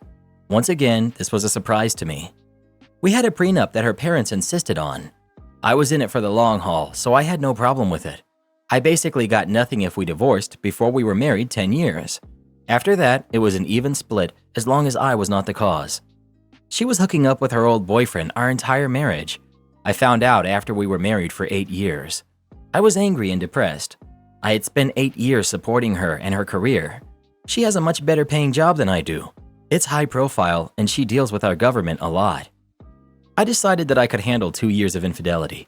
I had already done 8 unknowingly. I filed for divorce on the day after our 10th anniversary. I let her parents pay for our vacation. I didn't do anything dirty like send the evidence I had to her parents. I just had a lawyer draft claim for divorce. Included was the evidence that the prenup had lapsed and our holdings were to be split. She said that I blindsided her after our holiday away. She doesn't understand why I would do it. I said that I just don't think we're compatible anymore. I'm prepared to go nuclear if I have to, but I don't want our kids. Yes, they are mine, I checked, knowing why. I'm keeping the evidence I have on her boyfriend in my pocket. I can blow up his marriage and make her parents really upset if I absolutely must.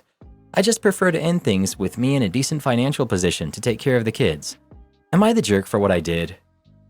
Not the jerk, but she should be shown who she is. She's gonna make you the guilty one. Tell everyone now before she destroys you more. She's going to tarnish your reputation and say you married her for money. You will look bad not only to your kids, but to your friends and family too. Tell the truth about her cheating being the reason for the end of your marriage. You don't have to tell anyone when you found out. Just tell them that you found out. Deny her the moral high ground, because at the end of the day, it's her who married you for money. No, ma'am, you cannot demand we hire your son. A few years ago, I worked at a store that dealt in used electronics. It was mostly movies, games, and pop culture merch, but we also sold a wide variety of items like cameras and headphones. It was a very popular store, due partly to the low prices and the fact that we generally paid more than our competitors for used goods, but customers also liked the atmosphere. The staff was very close-knit, and management encouraged a casual approach to customer service, so not only was it a cool place to shop, it seemed like a cool place to work, which it was. This meant that during all times of the year, we were flooded with applications. We actually had a new apps box behind the counter that had to be emptied for filing once a week because it would always fill up.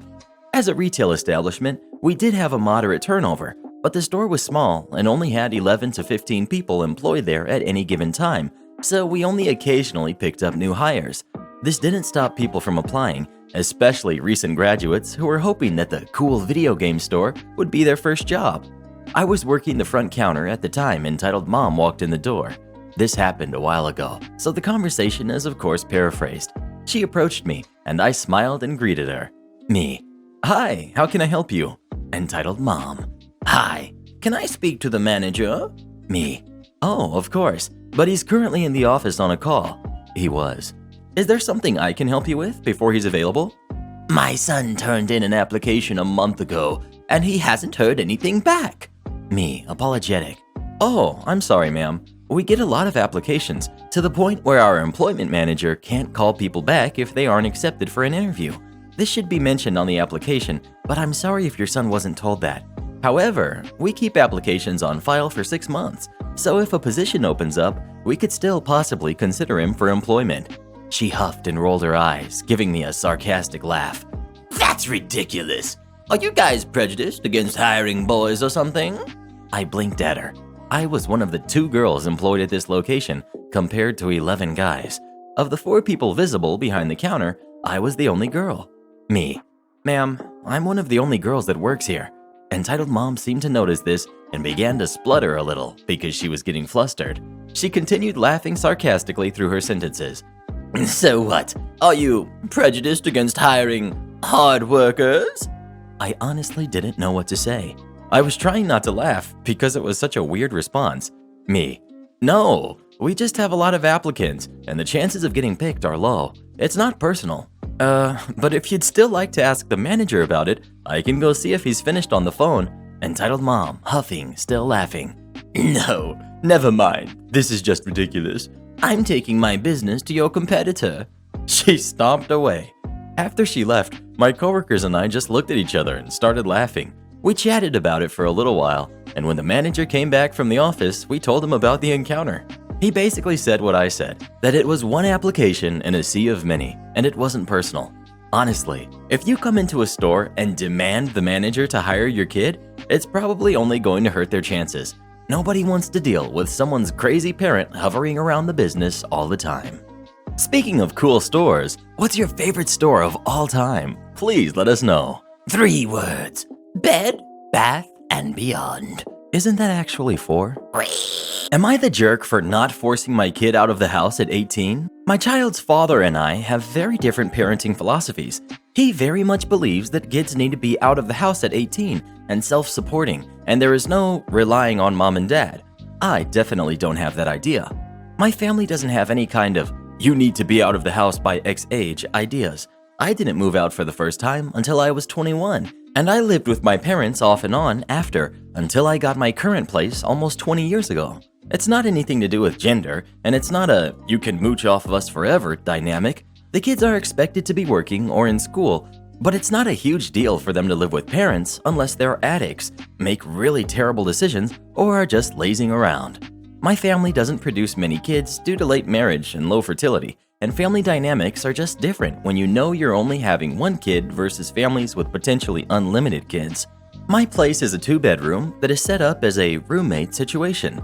Everyone told me I would quickly outgrow it and it would be inconvenient, but life only allowed me 1 pregnancy before my system gave out, so I never did. My child is doing well in school, is perfectly well behaved, and will be going to college in the fall, although online now. There's absolutely no reason I wouldn't let them live with me as an adult. They may not find it ideal, but there's no reason they would have to be homeless. My child's father remarried a woman with a child and had 3 more kids, bringing his total to 5 kids.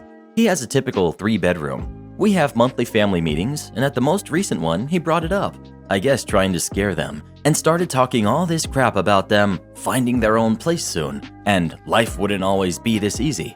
I was taken aback and said that it was ridiculous. Of course my child will have a home, at least with me anyway, and that it wasn't my fault he had so many kids that he had to make these arbitrary deadlines.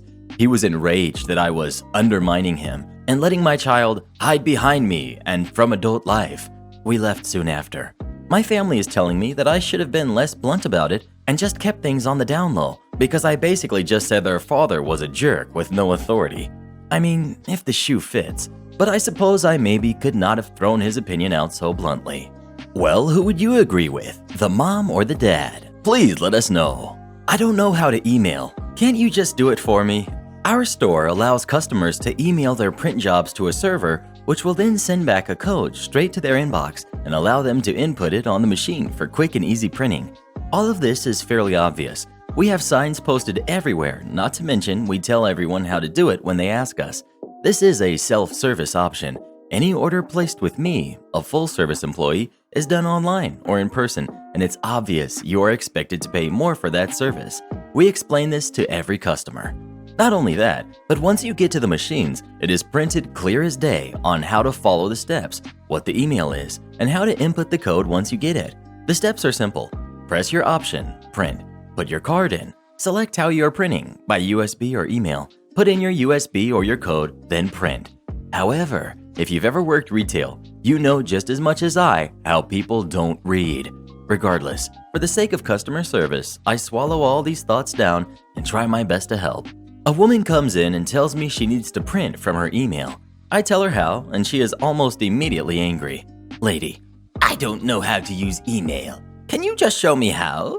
Me, I actually don't know your email or the service you use. You would have to find your documents, and then I could. Why can't you just print it? Me, well, you need to email it over to this first so we can access it, and I'll show you how to print it over on our self-serve printers. Lady, you have printers back there? Just print it. Moves phone closer to me. Me steps back slightly. Unfortunately, I can't touch your phone due to safety reasons, and this is our full service area. If I were to print your documents, there is a mandatory upcharge to have them printed on the spot. You can come back at this time to pick up your order if you'd want to waive that fee. Lady, it's one page. You can't just print it. I need this now. I can't wait. Me, trying to hide my frustration since this is the third time I'm having this conversation and I've got $1,000 jobs that need to be finished. Her 15-cent job doesn't matter much to me. No, I can't. Lady, fine. How do I do it again?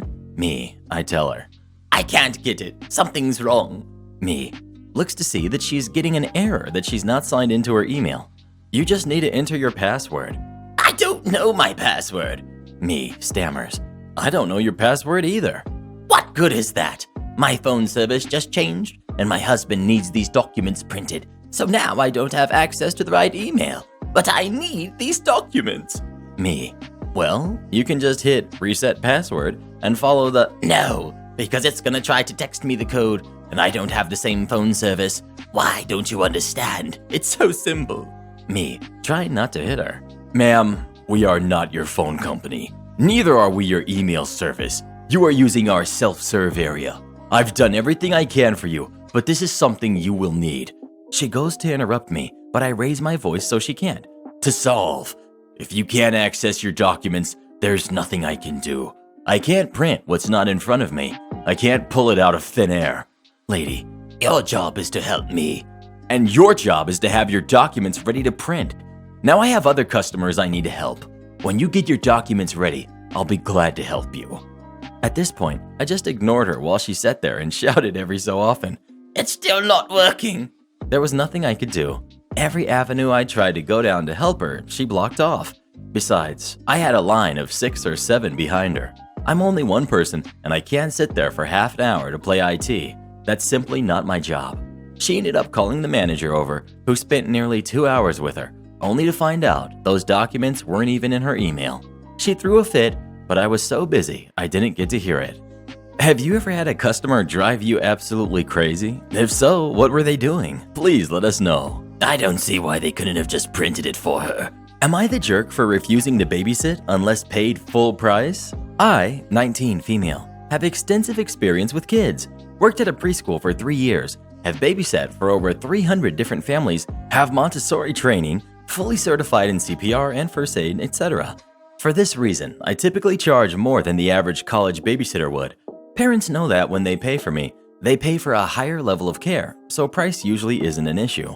A few weeks ago, a mother with 4 kids, who are 9, 6, 3, and 6 months, who was referred by a family friend, asked me to babysit from 8 a.m. to 10 p.m. on a Saturday. After corresponding with her for a bit, she told me she could only pay the rate I charge for 2 kids instead of 4. Given that she was a friend of our good friend and I didn't have any other jobs lined up, I said that was fine with the condition that I wouldn't be doing housework. I generally do cook and clean when I babysit, but since she wasn't paying full price, we came to that agreement. I arrived at her house and was immediately taken aback. Everything was a mess. Her kids were virtually uncontrollable, and she had left a list of things for me to do, many of which involved serious cleaning. She rushed out of the house before I had a chance to talk with her and left me with 2 of her kids screaming without additional notes. It was a disaster. There was little to no food in the house. Her elder 2 were extremely defiant and bawled when disciplined. The 3-year-old wasn't toilet trained, and the baby screamed when put down. I'm generally good with clingy kids, defiant kids, and know how to help those who aren't toilet trained, but I have never had to deal with all 3 at once in such a cluttered house. More than once, I found exposed outlets, scissors, and sharp objects left out, and over-the-counter medication laying around. Despite having agreed not to clean, it would have been a serious safety hazard to leave the house the way it was. At the end of the night, I made her aware of the difficulties before taking the money, reminding her we had agreed I wouldn't do housework and saying I was concerned. She responded with a typical, "Oh, everything's fine. I know we're a little hectic, but so is everyone else. Blah, blah, blah." A week later, she asked me to come again, this time from 10 a.m. to midnight. After doing a little math, I told her I would not be returning to her house to babysit unless she paid me the full price for 4 kids, and more if she wanted me to clean. She was clearly very upset and kept begging me to lower the rate, but I told her it was unfair to have me do that much for what she was paying and to find another sitter if she couldn't pay. She then resorted to harassing me on social media and writing a scathing review on my babysitting page. A number of her friends joined in, saying I'm the jerk who's only in it for the money. A few people pointed out that I've given larger discounts to good friends in the past. Was it too much to ask that she pay full price? Am I the jerk? Well, what do you think? Should OP lower her prices for that lady or no? Please let us know. I think she should do it for free. Okay, call my dad. Just remembered this story from junior high when talking to some friends last night and figured a few of you would get a kick out of it. In 9th grade, I was a little bit of a jerk. I have pretty severe ADHD and made it a habit of messing with teachers. I never really did anything bad per se, but was constantly disruptive and talked back a lot. My grades were solid though, so mostly I just ended up with a lot of lunch detentions. One teacher in particular, Miss On Time, really did not like me. And after my MC, she basically didn't speak directly to me for the remainder of the school year. Now onto the story. Miss On Time hated students being late to class. Anyone even a minute late would be sent to in-school suspension for the rest of the class and then would receive a 1-day detention for the first infraction, a week for the second, and 2 weeks for the third. About halfway through the school year, she made an adjustment to the rule. Nobody was quite sure why, but the rumor was the front office had a talk with her about her policies for sending so many kids to detention and ISS. The new policy was that if you were able to complete a task, you would be allowed into the classroom. These ranged from doing a math problem on the board in front of the class to collecting trash around the room before you could sit. Well, I took this as a free way to show up whenever I wanted. After showing up late for the 4th or 5th time in 2 weeks, Miss On Time started to get mad, and the tasks started becoming more and more difficult. The next time I showed up late, I had 15 seconds to recite the alphabet backwards. Otherwise, she threatened ISS for 2 weeks. This is where the MC comes in. After she had implemented this new rule, I started asking friends from her class what tasks she's been assigning during the other periods. I had collected a pretty long list of these tasks and made sure I was able to do any of them when asked. Fortunately for me, she had used the reverse alphabet on another student in the previous term. Without breaking stride towards my desk, I rattled off the reverse alphabet and sat down without another word. Miss On Time was livid. It was pretty obvious I had practiced with how quickly I had been able to respond. After staring at me for a few seconds, she announced to the class, "It appears Mr. Jumper doesn't take me or the rules of my classroom seriously, but maybe he'll listen to his parents."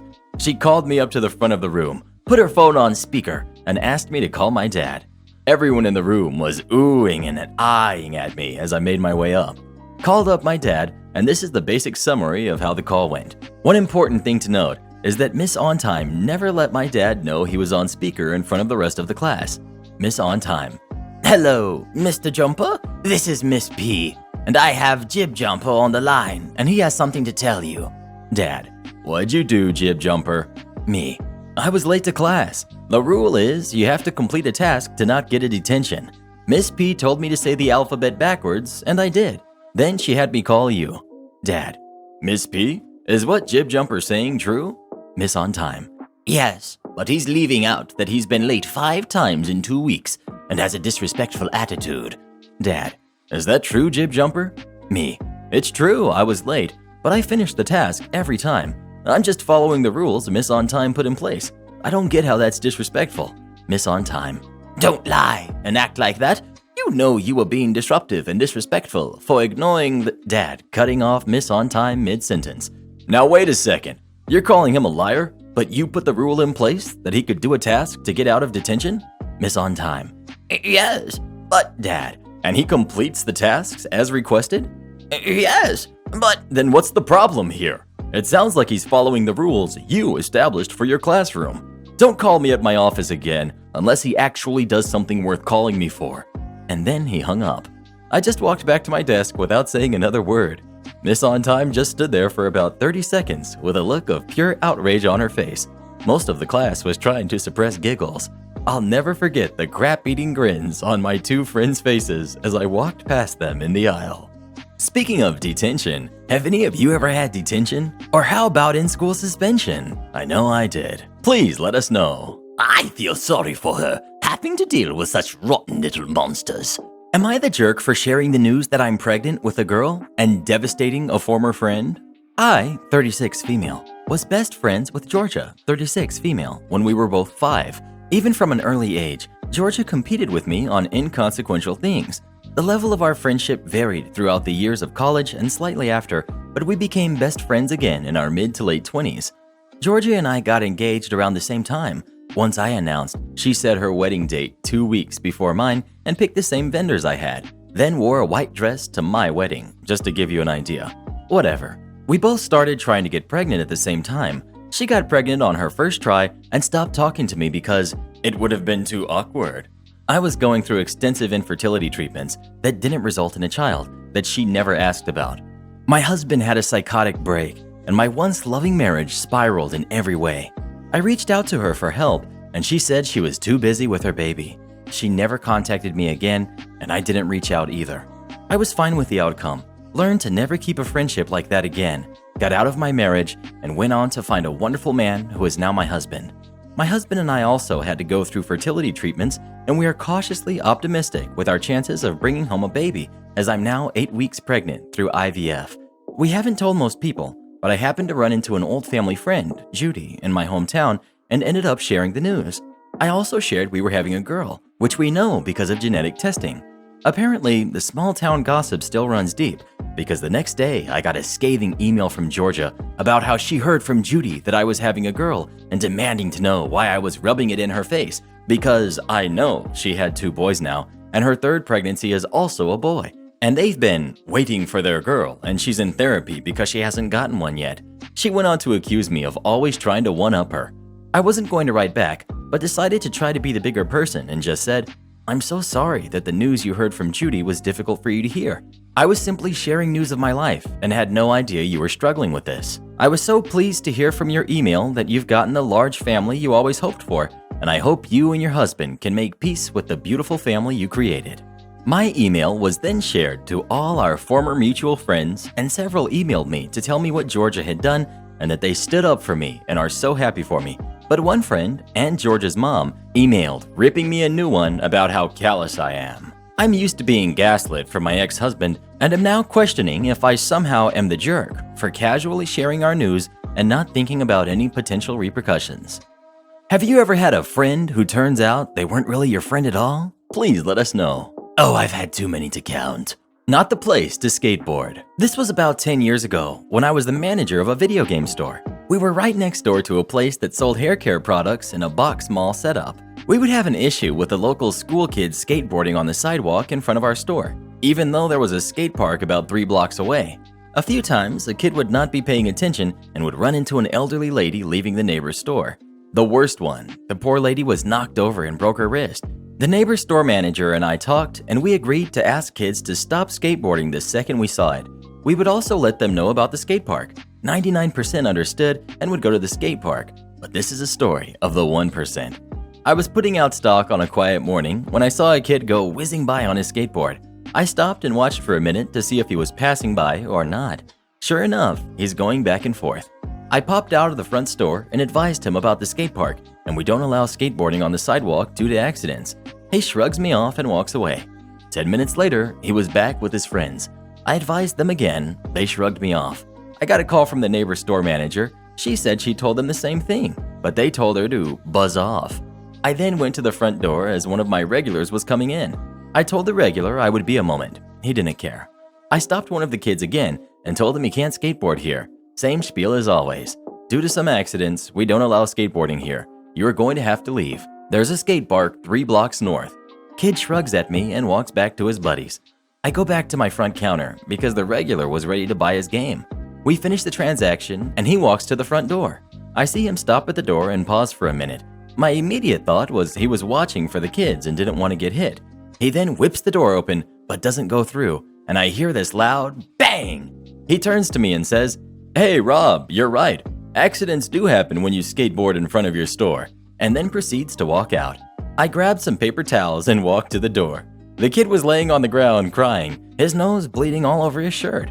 I handed him a piece of paper towel and said, "You guys should go to the skate park." I then wiped the grease stain left on my door and went back to work. Never saw those kids again. Trust me, I'm almost a doctor. Back when I was a uni student, I worked evenings as the shift lead in a DVD rental store. Yes, it was a while ago. One of my favorite coworkers was studying aeronautical engineering, and I was studying a Bachelor of Medicine/Bachelor of Surgery, so the rocket science and neurosurgery jokes were plentiful. And it was a wonderful way to shut down the occasional jerk who treated retail workers like second-class idiots. But I digress. We were located in a fairly quiet suburb and open until midnight. It was around 11:30 p.m. on a very quiet, rainy evening, and I was sorting shelves and beginning to close when I heard a commotion outside. It was a young couple having a doozy of an argument, and I could hear them coming up the street from a mile away.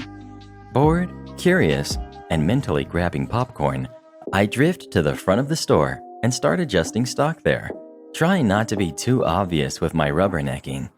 As I got there, I saw the guy turn in frustration and punch his fist straight through the passenger window of a parked car. He pulled his arm back and started screaming at the sight of blood.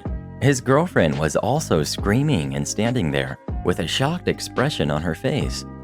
The guy looks up and down the street and sees the lights on in our video store, the only place still open, and ran into the store. He was standing at the front counter, hand clamped over his wrist, face as white as a sheet, and unable to say anything other than, "Ah! Ah! Ah!" I told my offsider to call 000, and while she was on the phone, I pulled out a chair, grabbed the first aid kit, and tried to administer first aid, but he was having none of it. His girlfriend was hovering around being annoying, blubbering, and hanging off his good arm. The guy, "You're just a video store person. What do you know?" His girlfriend, "Oh my God, baby, I'm so sorry. Please don't die, baby, please." Me, "I'm a registered first aid officer, and I can apply a bandage to your wrist to slow the bleeding until the ambulance officers arrive." His girlfriend, "Stay with me, baby. Don't go." The guy, "Ugh, I'm dying. Please help me." Girlfriend, "I'll never do it again. I promise. I love you." "I love you too. I'm sorry. I thought that..." At this stage, it's clear to me that they're both drunk. This guy has an injury of unknown severity, but he's bleeding all over my counter, so I want to look at it, and they're too involved in apologizing to each other to pay any attention to me. Me yelling, "Quiet!" Two shocked faces look at me. I pull out my first aid and med student ID cards, hand them to the guy, and say, "Trust me, I'm almost a doctor." The guy started to laugh weakly and handed over his wrist. The girlfriend is still sobbing behind him, begging him not to leave her. I quickly bandaged him up, satisfied that it was a superficial injury only and nothing life-threatening, and had him sit to wait for the ambulance officers to arrive. It wasn't fun mopping up afterwards, but 2 days later, I arrived at work to find an enormous bunch of yellow roses for me with a card that read, "Thanks for saving my life." Karen doesn't understand how libraries work. During my school holidays, I work for a while in the library of a combined elementary and middle school. This particular school is very near the town's library. Our books and theirs are all clearly labeled with the respective institution names. However, we frequently get students returning the town library's books to us and vice versa. The school's policy is to not help them return it to the town library so that they will learn not to make this mistake. I'm used to it as their kids, and they usually get it after a simple explanation. And then you get this. Parent: my son got a call from the library saying they still owe books, but he returned them all last week. The school does not call to chase for books. We have a more relaxed policy and don't even fine for overdue books. The mention of the call is enough for me, but most customers aren't satisfied until you actually show them the record. Me: okay, let me check the system. Pulls up the record. Ma'am, the system shows that he doesn't have any books on loan. Yes, they're from the town library. Oh, in that case, you need to call them to check with them. But he returned it. I was waiting downstairs. He told me he was going to run to the library and drop them in the book drop. Points to our book drop.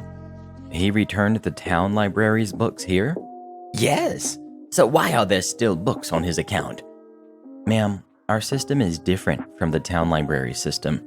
He cannot return their books here or vice versa. Yes, he can. My son said he can. Sorry, ma'am. He may put their books into our book drop, but if we scan it, it won't be found in our system record. We will see that it's not one of ours and put it aside for the student to come back to collect it. Why didn't you inform us? We do not have any record of which student borrowed the book. But he borrowed it. It should show his name. Me, patiently. But our system is different from the town libraries. It will not show the name of the person who borrowed it. The parent keeps this up for some time. I'm trying my best to explain it patiently, but she doesn't get it. The elementary school students understand this better than she does. I end up using the dumbed-down parallel I give to the younger students. It's like if you go to McDonald's, you can't buy a Burger King burger there because they are different stores. You must have the book on the shelf. You can check the shelf and see that he did return it. I check the cupboard where we keep the town library's books that have ended up in our book drop, but we do not have the title that the parent mentioned. Sorry, ma'am, we don't have it. Are you sure he returned it here? Yes, he did. Why won't you believe me? Points insistently at our book drop. I'll get him to come and prove it. Okay, you can ask him to come by. Would you believe it? Some days later, the parent comes back again. This time, she has complained to the school office, who apparently was finally able to get through to her, that our library systems are different. My son returned the town library's books here. Do you have them? Me, checking to see if they have been found over the last few days. Yes, here you go. The person who called me said there's a fine for overdue books. You'll have to check with the town library. At the school's library, we don't implement a fine for late returns. But it's not fair. We shouldn't have to pay a fine. Sorry, I have no control over that. I have a feeling I know what's coming. Sure enough, she delivers. No, I shouldn't have to pay. My son returned it here. Points petulantly to our book drop. How can you charge me when I returned it here? I facepalm. I mean, I can excuse a kid for not being able to tell the difference, but this is an adult in her 40s. Entitled mom demands I wake up everybody in college dorm because her daughter needs to do laundry. This happened in late 2015 on my college campus. Cast: we've got me, first-time resident assistant in co-ed upperclassmen dorm building. We've got entitled kid, the jerk resident. She was a sophomore on the women's soccer team. We've got entitled soccer mom, entitled kid's mother. We've got grad assistant, my direct supervisor within res life. For context, for those who aren't familiar, RAs are college students who are responsible for dealing with issues their fellow resident students experience in the dorms. We enforce university policies, generally try to keep the peace, and keep everybody safe and healthy. A group of 4 girls on the soccer team lived catty-corner to me, across the hall, down one room. They threw loud parties every week, and their guests often trashed our floor, as well as threw drinks on my door, ripped down my flyers, etc. I was incredibly chill, and at most broke up their parties after issues. 2 warnings when I could hear them playing beer pong through my own closed doors with headphones in. Never really called in campus security because I didn't want to be petty or make enemies. I had a pretty wild party life on the DL and didn't want to lose my job/free housing. And thankfully, karmic justice was served. I got a text from Entitled Kid one day saying she saw a dead bug in her room. She sent me a picture and I suspected it was a bed bug. I'd had them before in my own home, so I knew. I immediately reported it to the Res Life director and fumigation was scheduled for the next day. This meant that Entitled Kid's whole suite had to be clear out for 3 days, as well as the residents across from, next to, above, and beneath them. My roommates and I got to stay put. They were also advised to deep clean their rooms, wash all textiles in hot water, etc. I break the news to Entitled Kid and her roommates in a group chat, and crap immediately hits the fan. Not half an hour later, my supervisor, GA, a super cool, mildly mannered, level-headed guy who just wanted to finish grad school and help college students, knocks on my door, asking me to help out with the situation. Entitled Kid's mother is raising heck in her daughter's room. She's fuming about having to drive out in the middle of the night, 10 p.m.-ish. She lives in the next town over, like 15 minutes away, to help her daughter clear out of these disgusting, squalid conditions. They have the door propped open so they can schlep all the personal belongings into the hallway and out to their cars. Entitled Mom is speaking very loudly, and it echoes in the hallway and stairwell, disturbing the heck out of anybody in a 2-room radius. She goes on and on about being a social worker and knowing how bed bugs work and how horribly inconvenient and traumatic this whole situation was for her kid. And this all couldn't have come at a worse time because the girls have a game tomorrow and they need their rest. In the midst of all this, grad assistant and I just stand by to show support and presence as university employees. We let Entitled Mom know that we're sorry for this massive inconvenience and happy to help with whatever we can to make this easier, but a lot of this is out of our control. At one point in her tirade, Entitled Mom pitches a fit about how all Entitled Kids' bedding and clothing needed to be washed to prevent the spread of bed bugs. Imagine her displeasure that the 2 washing machines on our floor are currently occupied. Entitled Mom: why are people doing laundry at this hour? I need these machines. Me: well, people keep different schedules. I'm sure the person will come back for their clothes when the cycle is done. You're welcome to use the washers when they're empty. Timer showed that they would be maybe 15 minutes left. Entitled Mom: no, these need to be washed immediately in hot water. Bugs are living in my baby's room. Me: I'm sorry, ma'am. The machines on this floor are all full. We can try going to another floor's laundry room and seeing if they have open machines. It's not like it was a long trip either. At most, she had to walk 30 feet to the elevator, go up 1 floor, and walk another 30 feet to the next closest laundry room. Entitled Mom: take their crap out. I don't care if the cycle isn't done. I need to wash these clothes now. She has a game tomorrow. Me: I can't just touch someone else's clothes like that, but I can see if I can find one who's doing laundry and ask them to take it out. In the meantime, I'll put an out of order sign on the door so you can have full access when the machines are empty, okay? Entitled Mom: go find them and get their crap out of the washers. Do you know how much I pay in tuition? I should have exclusive access in this emergency, and I better not have to pay for laundry. Me: yep, I do. It's not a cheap school, but laundry is included in room and board, so it won't cost anything extra. Feel free to use whatever is available. Let me go find whose clothes are in the wash now. I reluctantly knocked on every door in my hall at 11 p.m. on a weeknight, sheepishly asking, hey, is anybody here doing laundry? A parent needs the machines ASAP. A lot of people didn't even bother opening the door. Those who did, quite crankily said, nobody's doing laundry, and closed the door in my face. I reported these findings back to Entitled Mom, who did not take this well. They have a game tomorrow. Doesn't anybody understand? I need these machines. Me: I'm sorry, but I cannot and will not remove someone else's wet clothes from the machines, and I can't allow you to do it either. But I checked the 3rd floor, and their laundry room is empty if you want to take everything up there. Entitled Mom threw a look at grad assistant, likely expecting him to override my statement and pitch some poor kid stuff on the floor. Grad assistant: OP is right, ma'am. We can't do anything about the taken washers, but you can use any laundry room in the building. Every floor has at least 2 washers and dryers, and it's late, so most machines should be free. OP, can you get some of the extra detergent from the duty booth, please? I happily oblige, grateful to leave this awful woman's presence for 5 minutes. Entitled Mom huffed out a fake-sounding thanks and ultimately accepted that we had done as much as we could.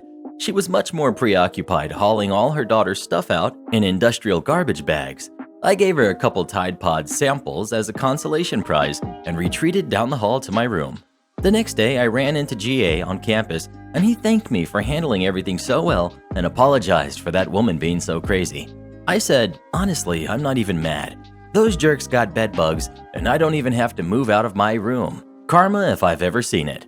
We shared a laugh, the building got sprayed for bugs, and nobody wanted to party in a bedbug room for the rest of the semester.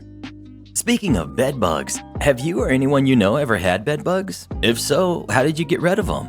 Please let us know. I would have emptied those washing machines myself. They had a game tomorrow. Am I the jerk for sharing pictures of my bathroom after my new neighbor urinated all over it? My wife and I wanted to welcome in our 2 new neighbors that had just moved in. For privacy, we will call them Blake and Jeff. We had an outdoor barbecue and had some drinks. Things were going well. We were all having a good time. Jeff and I are both into BMWs, so we had a lot in common. Blake asks if he can use the bathroom, and I said sure. He goes and comes back and everything's normal, and then 10 minutes later, they say they have to leave. I think about an hour later, I hear my wife scream.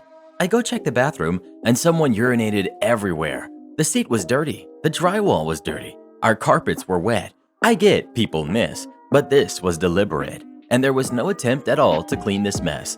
The only person that went into that bathroom was Blake. Honestly, I don't know what happened, but the only time I could imagine that would upset them was when my wife said her brother was a cop and that he was scared of doing his job. But that's it.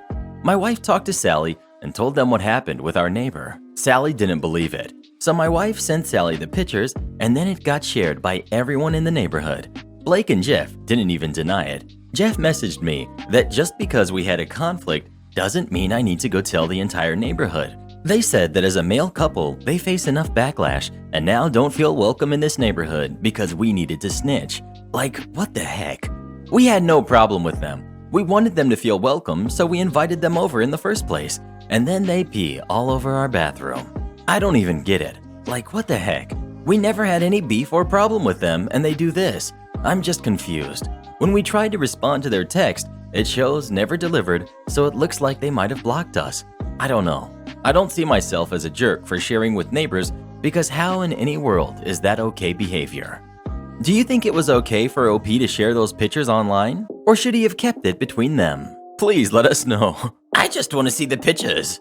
Apparently, a rental dispute is grounds for life ruining. I was in college and had an off-campus house that I rented with some friends.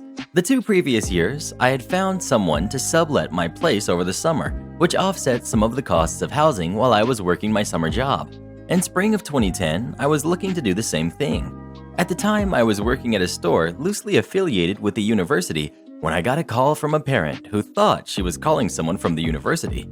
I explained the distinction, but said that I'd be happy to try to help her anyway. She told me she was looking for a place for her son to store a couple boxes over the summer. Now, we had a lot of students from all over the place, and storage companies knew it, so they would charge an arm and a leg for every little thing. I'm talking about like $250 a month to store 5 regular moving boxes. I told her that I had a house with a basement nobody was using, and her son could always keep his stuff in the basement for $150 for the summer. She liked the idea, and as we continued talking, we decided that he would take a look at the place and consider subletting it from me for the summer for $550 a month instead of the $1,200 a month that campus housing would charge. He liked it, so I drafted up a sublease agreement, just like I had done with 3 previous subletters. Got 1/2 month's rent, plus another $250 security deposit, and we had ourselves a deal. I told him in person and in writing that since he wanted to move in the day after my lease started on the place, not everything would be perfect. I'd need some time to get everything in, but he'd have, at the very least, a bed, desk, standing AC unit, and fan. It is worth noting that once summer started, I was A, working a terrible traveling salesperson job that had me working 6 a.m. to 8 p.m., and B, prepping to take the LSAT in mid-June. That said, I met him when he moved in and showed him the ropes. I rigged up the AC unit so that the condensation would drain out the window, so he didn't need to worry about it, and I gave him all the information he needed. 2 days later, I get a call from him at 10 a.m. saying that the AC was leaking. Okay, I told him, I'll be there after work. I get to the house at 9 p.m. only to find that he did literally nothing about the problem. The AC was still running and leaking into the room. The carpet was soaked, and a bunch of my furniture was pretty heavily water damaged. I figured out how to get most of the water out of the carpet, turned off the AC unit, and told him that I'd come back with a window unit when I had the time to get one. The next day, he tells me that he wants to move out because it's too hot and the room now smells. I'm frustrated that he wants to break his lease because he decided not to do anything to fix the problem that happened, but whatever. I went to the place to talk through the next steps, and here was our interaction. Me: I get that you want to leave, but we have a contract. What is your expectation about the money? Tenant: my mom says that since I was only here for a few days, you should refund the $475 I already paid you. Me: that isn't really realistic. You damaged my room and are breaking the lease. I can offer you $100. You can keep your stuff here. Just let me know when you want it, and I'll let you in to get it.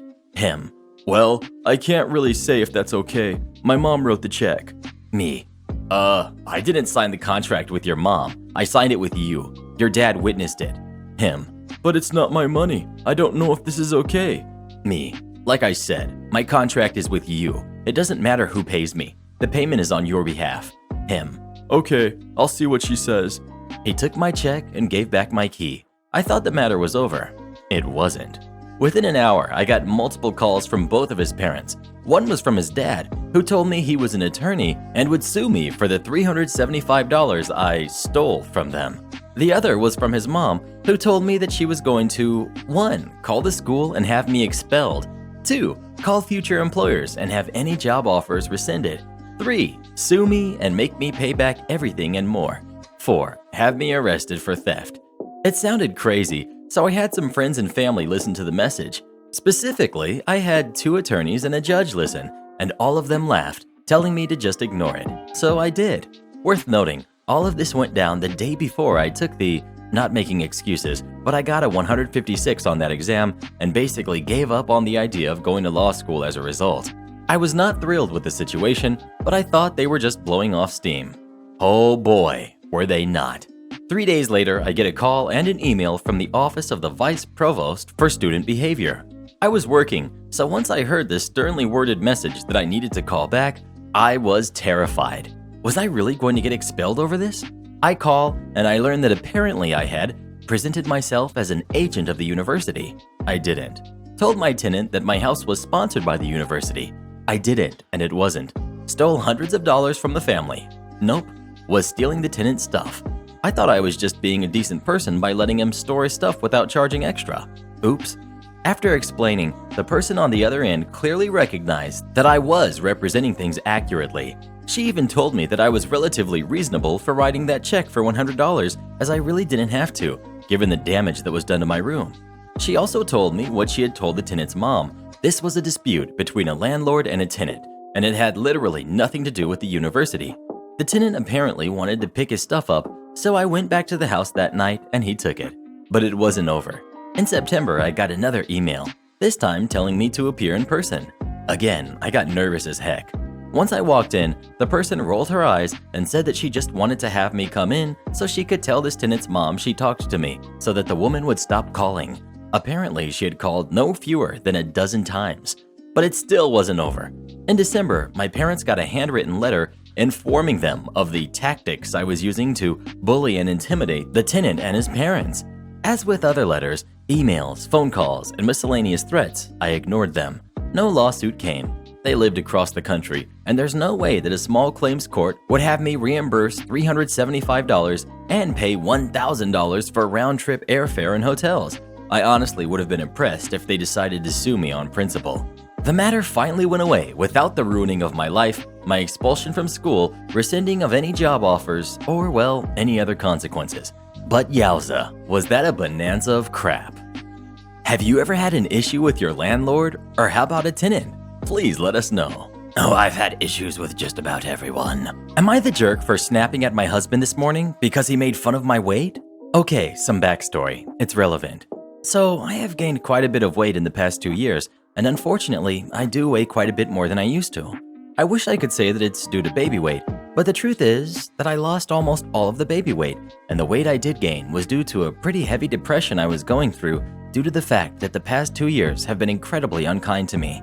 While I was at the end of my pregnancy in 2018, I lost my younger cousin. A month later, my father had a heart attack, and 3 days after he passed away, I found out that my husband had been cheating on me with the downstairs neighbor for the prior 2 years. I wish I could say that I'm making this up, but I'm not. Anyways, everything that went down took a huge toll on me mentally, and on top of that, I ended up in a job that I hated. So to cope, I ate more than normal and started drinking too. Nothing too excessive, but it certainly doesn't help. My husband does this thing where if I get new pants, he'll try them on to see if they fit. They do, and it's incredibly embarrassing. I've told him so, and that I don't like it when he tries on my clothes, but he'll still try on my pants and remark something along the lines of, "Wow, they actually fit. OMG, whoa." This morning, I had a bundle of new pants on the bed that I haven't worn because I need to get them hemmed, and my husband decided he wanted to try these ones on too. He was about to say something when I cut him off and basically ripped him a new one. I basically just yelled, "Why do you have to do this? Every time? Does it have to be every time? You're making fun of me," etc. And he was just like, "Dang, I just wanted to see if they would fit lengthwise, because if they do and you don't want them, maybe I can have one." Basically, my husband thinks I owe him an apology for having an attitude, and I don't feel like I do. How the heck am I supposed to know if it's just a general question when I'm just so used to it being a joke? So, am I the jerk? Edit. Thanks for all the replies and comforting words. I wrote the original post right before I started work and honestly didn't expect this to blow up so much. There are so many comments that it would be impossible to reply to all, and honestly, I needed to think of what to say, so I decided to add this edit. I hope I did this right, but here it goes. The reason why I asked this question in the first place is because I really needed to know if I'm the jerk or if I was just being too sensitive and should have apologized. It's been 2 years since I found out about my husband's infidelity. I was almost 8 months pregnant when I found out, so hormones and everything that happened when it happened, it was just so much unbelievably worse because of everything. Believe it or not though, he really is sorry. I know it seems like BS, but he really has done nothing but repent for the last 2 years and basically caters to my every need and want. He tells me I'm beautiful all the time. He even suggested for me to get a new beautiful diamond ring. I threw my old wedding band away when I found out about the betrayal, as a kind of the out with the old, in with the new thing. My issue is, he doesn't really seem to have common sense. I'm not saying that to be mean, it's just a fact, and I'm learning to accept it, but it isn't easy.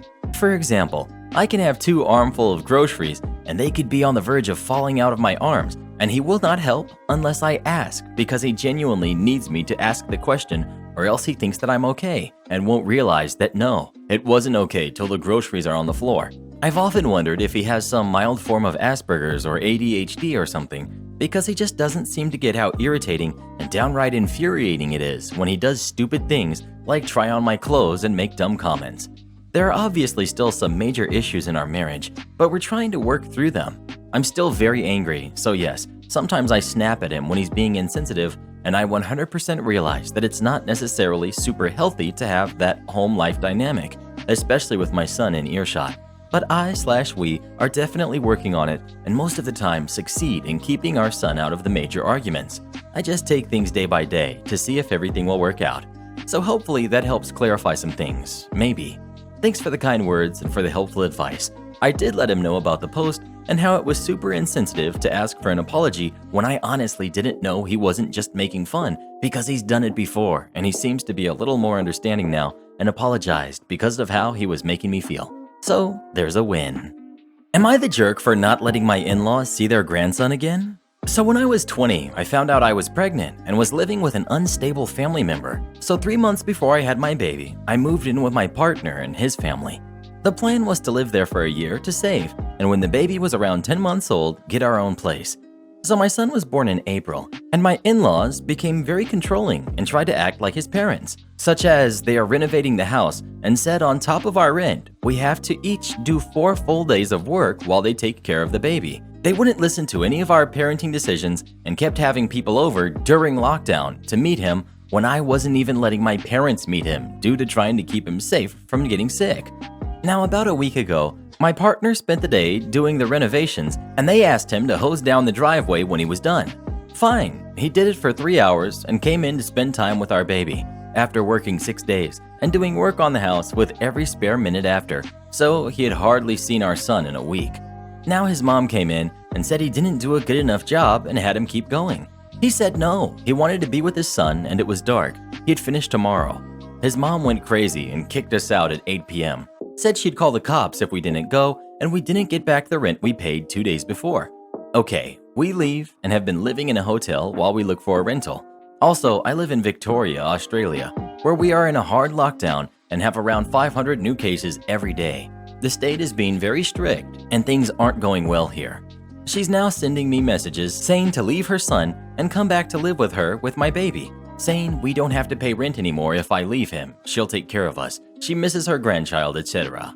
I'm so angry that she made my family, let alone my 3-month-old son, homeless during such a risky time, or at all to be honest, and she thinks we're living in the car, not a hotel. I'm angry she's trying to get me to leave her son, who I love and have a child with. I'm ready to block her and her husband and not let them be in our lives anymore. They threw us out, and even though my son is too young to know what's going on, he's been very unsettled being in a new place and not having any of his things. It's been hard on him and made us feel like bad parents. I don't think she deserves to be in our lives, but I do believe my son deserves to know his family and have grandparents. So, would I be the jerk if I took that away from him after what they have done to us? Edit. To answer a common question, yes, it was illegal for her to kick us out, but my partner works a job that pays cash, so our rent was paid in cash and we didn't have a signed agreement, meaning we can't prove we paid rent and therefore prove that it was illegal. Am I the jerk for buying my son a car but not my daughter? So I have 2 kids, a 20-year-old son and an 18-year-old daughter. My son is a football player at a Division I public school. My daughter just graduated. She will be going to the same school. It's in our state. I'm pretty well off and could have paid for my son's education, but everything is covered from football. I give him some extra spending money. I also bought him a brand new car, a Hyundai, and pay to insure it. Well, technically the car is mine because it's easier/cheaper that way, but I consider it his. My daughter won't be getting financial aid. She didn't play sports, and for anyone thinking otherwise, by law, there are as many athletic scholarships for men as women, so she had an equal opportunity as him. She didn't do well enough in school to get merit-based aid, and I make too much for her to get need-based aid, so I will be paying for her education. I will cover as much as my son's football scholarship does, everything education-related, room and board, and a small stipend for personal expenses, but I won't give her the extra money, nor will I buy her a car. My reasoning is because my son worked extremely hard in high school. Playing football with all the practices, lifting weights, etc. is a lot of work, and he worked harder than most of his peers. He also got good grades, and college football is basically an extremely physically exhausting full-time job, maybe more. There is barely enough time for actual school, but my son still manages to get good grades. No way does he have time to get a job and buy himself a car. My daughter, on the other hand, just basically coasted through high school. Didn't spend much time on extracurriculars. She put just enough effort, almost none as she is very smart, required to automatically get into the state public universities. So I think that if my daughter wants a car and extra spending money, she can get a job. She could easily get a part-time job that would cover a car and still have much more free time than my son does. If she saves enough for a down payment, I would even buy the car on the condition that she pays me for it and the insurance monthly. My daughter thinks I'm being incredibly unfair, that I favor my son because he's a man and an athlete. I think that she's a spoiled brat, and it would actually be unfair to my son to buy her a car on top of everything else I'm doing for her. ETA, I've decided to give my daughter an opportunity to earn the car by getting good grades freshman year. If she gets, say, a 3.5, I will give her the car of her choice, of similar price to her brother's, pay to insure it, and give her extra spending money. Do you think OP is being unfair? And if so, why or why not? Please let us know. Jerk manager destroyed my childhood game store, so I got him fired. I judge card games from local to world championships. For several games, I was head judge at the world championships. The town I grew up in had a game store. It was ran by a husband and wife, and eventually their kids joined in on the fun. It was a lot of fun. Every night, there would be no tables open, and for bigger tournaments, they would rent out vacant storefronts in the shopping center to fit everyone that would come. Eventually, they moved the store to a bigger store, and it would just keep growing. Some that grew up in the area and started playing at the store eventually had kids of their own, and they played in the store too. It became a tradition. This is the place that you took your kids to their first RPG game, or where you buy them their first booster packs. The only Friday nights that this store would be empty was if there was a big football game at the high school. The reason the store was so popular was because of the people. They were never flashy, and they treated everyone as if they were the best player in the world. They'd give away free snacks, sodas, booster packs for every little occasion, and sometimes just because. They were more than patient with players, helping them build decks and helping people get better at the games. They also knew and were able to teach every game they sold in the store. I can walk in any day, and there would be several RPG groups and rows after rows of people playing all sorts of games. Didn't matter if I bought anything or not. I can stay from open to close and not spend a dime, and they would still treat me like I dropped $1 million. It was Nerdvana. It was also the store where I judged my first event after I got my initial certification. And the husband had me as a judge for almost every event, and he would compensate me half a box of booster packs for the smaller events, up to 2 boxes for bigger ones. For one really big release weekend, he gave me 6 boxes of booster packs and paid me. His wife was equally amazing and loved her nerds, as she affectionately calls us, more than he did. She would bake cakes for birthdays. Every day for the week leading up to Christmas, there would be a tin of cookies always stocked and baked the night before. If people got in a jam and needed a last-minute sitter, they could leave the kids at the store, and she would warn the parents she'll watch them, but she'll also teach them collectible card games. I think this is also why the store made so much money. There was a rumor the store actually belonged to her. Life happened, and eventually I ended up living in a city about 3 hours away, and a few years ago, I heard the wife had passed, and the husband couldn't bear being in the store because everything reminded him of her, so someone else was running the store now. I planned on visiting the store, but being 3 hours away, I just couldn't make a casual trip there as a round trip would be 6 hours. Around the middle of last year, the store announced they were going to host a major qualifying tournament. This generated a lot of buzz. People from all over the region were making plans to travel to it. I thought this would be a great time to visit the store, so I made plans to go too. About 2 weeks before the event, I got an email from the publisher asking me to judge the event. I thought this was odd, as for store-level events, the store fields the judges and the publisher doesn't get involved at all. Also, while there are a number of us judges, we're not so numerous that we don't know each other. So I knew there was enough judges in the store's area that should be able to handle the event. I wrote back saying I was hoping to be able to play, but shouldn't there be judges in that area that would be able to do this? They wrote back with there should be, but the store owner said he couldn't get anyone, even with the list we sent him. Red flag. They ended the email with, "You should talk to the other judges from the area and see if you can get more of the story." I wrote back with, "Give me a few days to think about it." I immediately started contacting the judges in the area. They all told me the same story. The store was sold to a guy, and he was great. It was the manager that was the problem. He was a judge as well, but he thinks he knows better than everyone else. The manager would override obviously correct ruling because he was buddy with the person the judge ruled against. Apparently, this also happened at a major regional tournament. Now, one of the reasons I judge instead of play is judges are pretty well compensated, now anyways. Not just with booster boxes in our pay, but we also get some pretty sweet exclusive promos and swag. The jerk manager was hoarding judges' promos for himself. The judges found out about this after they went to a major event, and another judge was talking about a sweet swag he got. The area judges put 2 and 2 together and realized what was going on.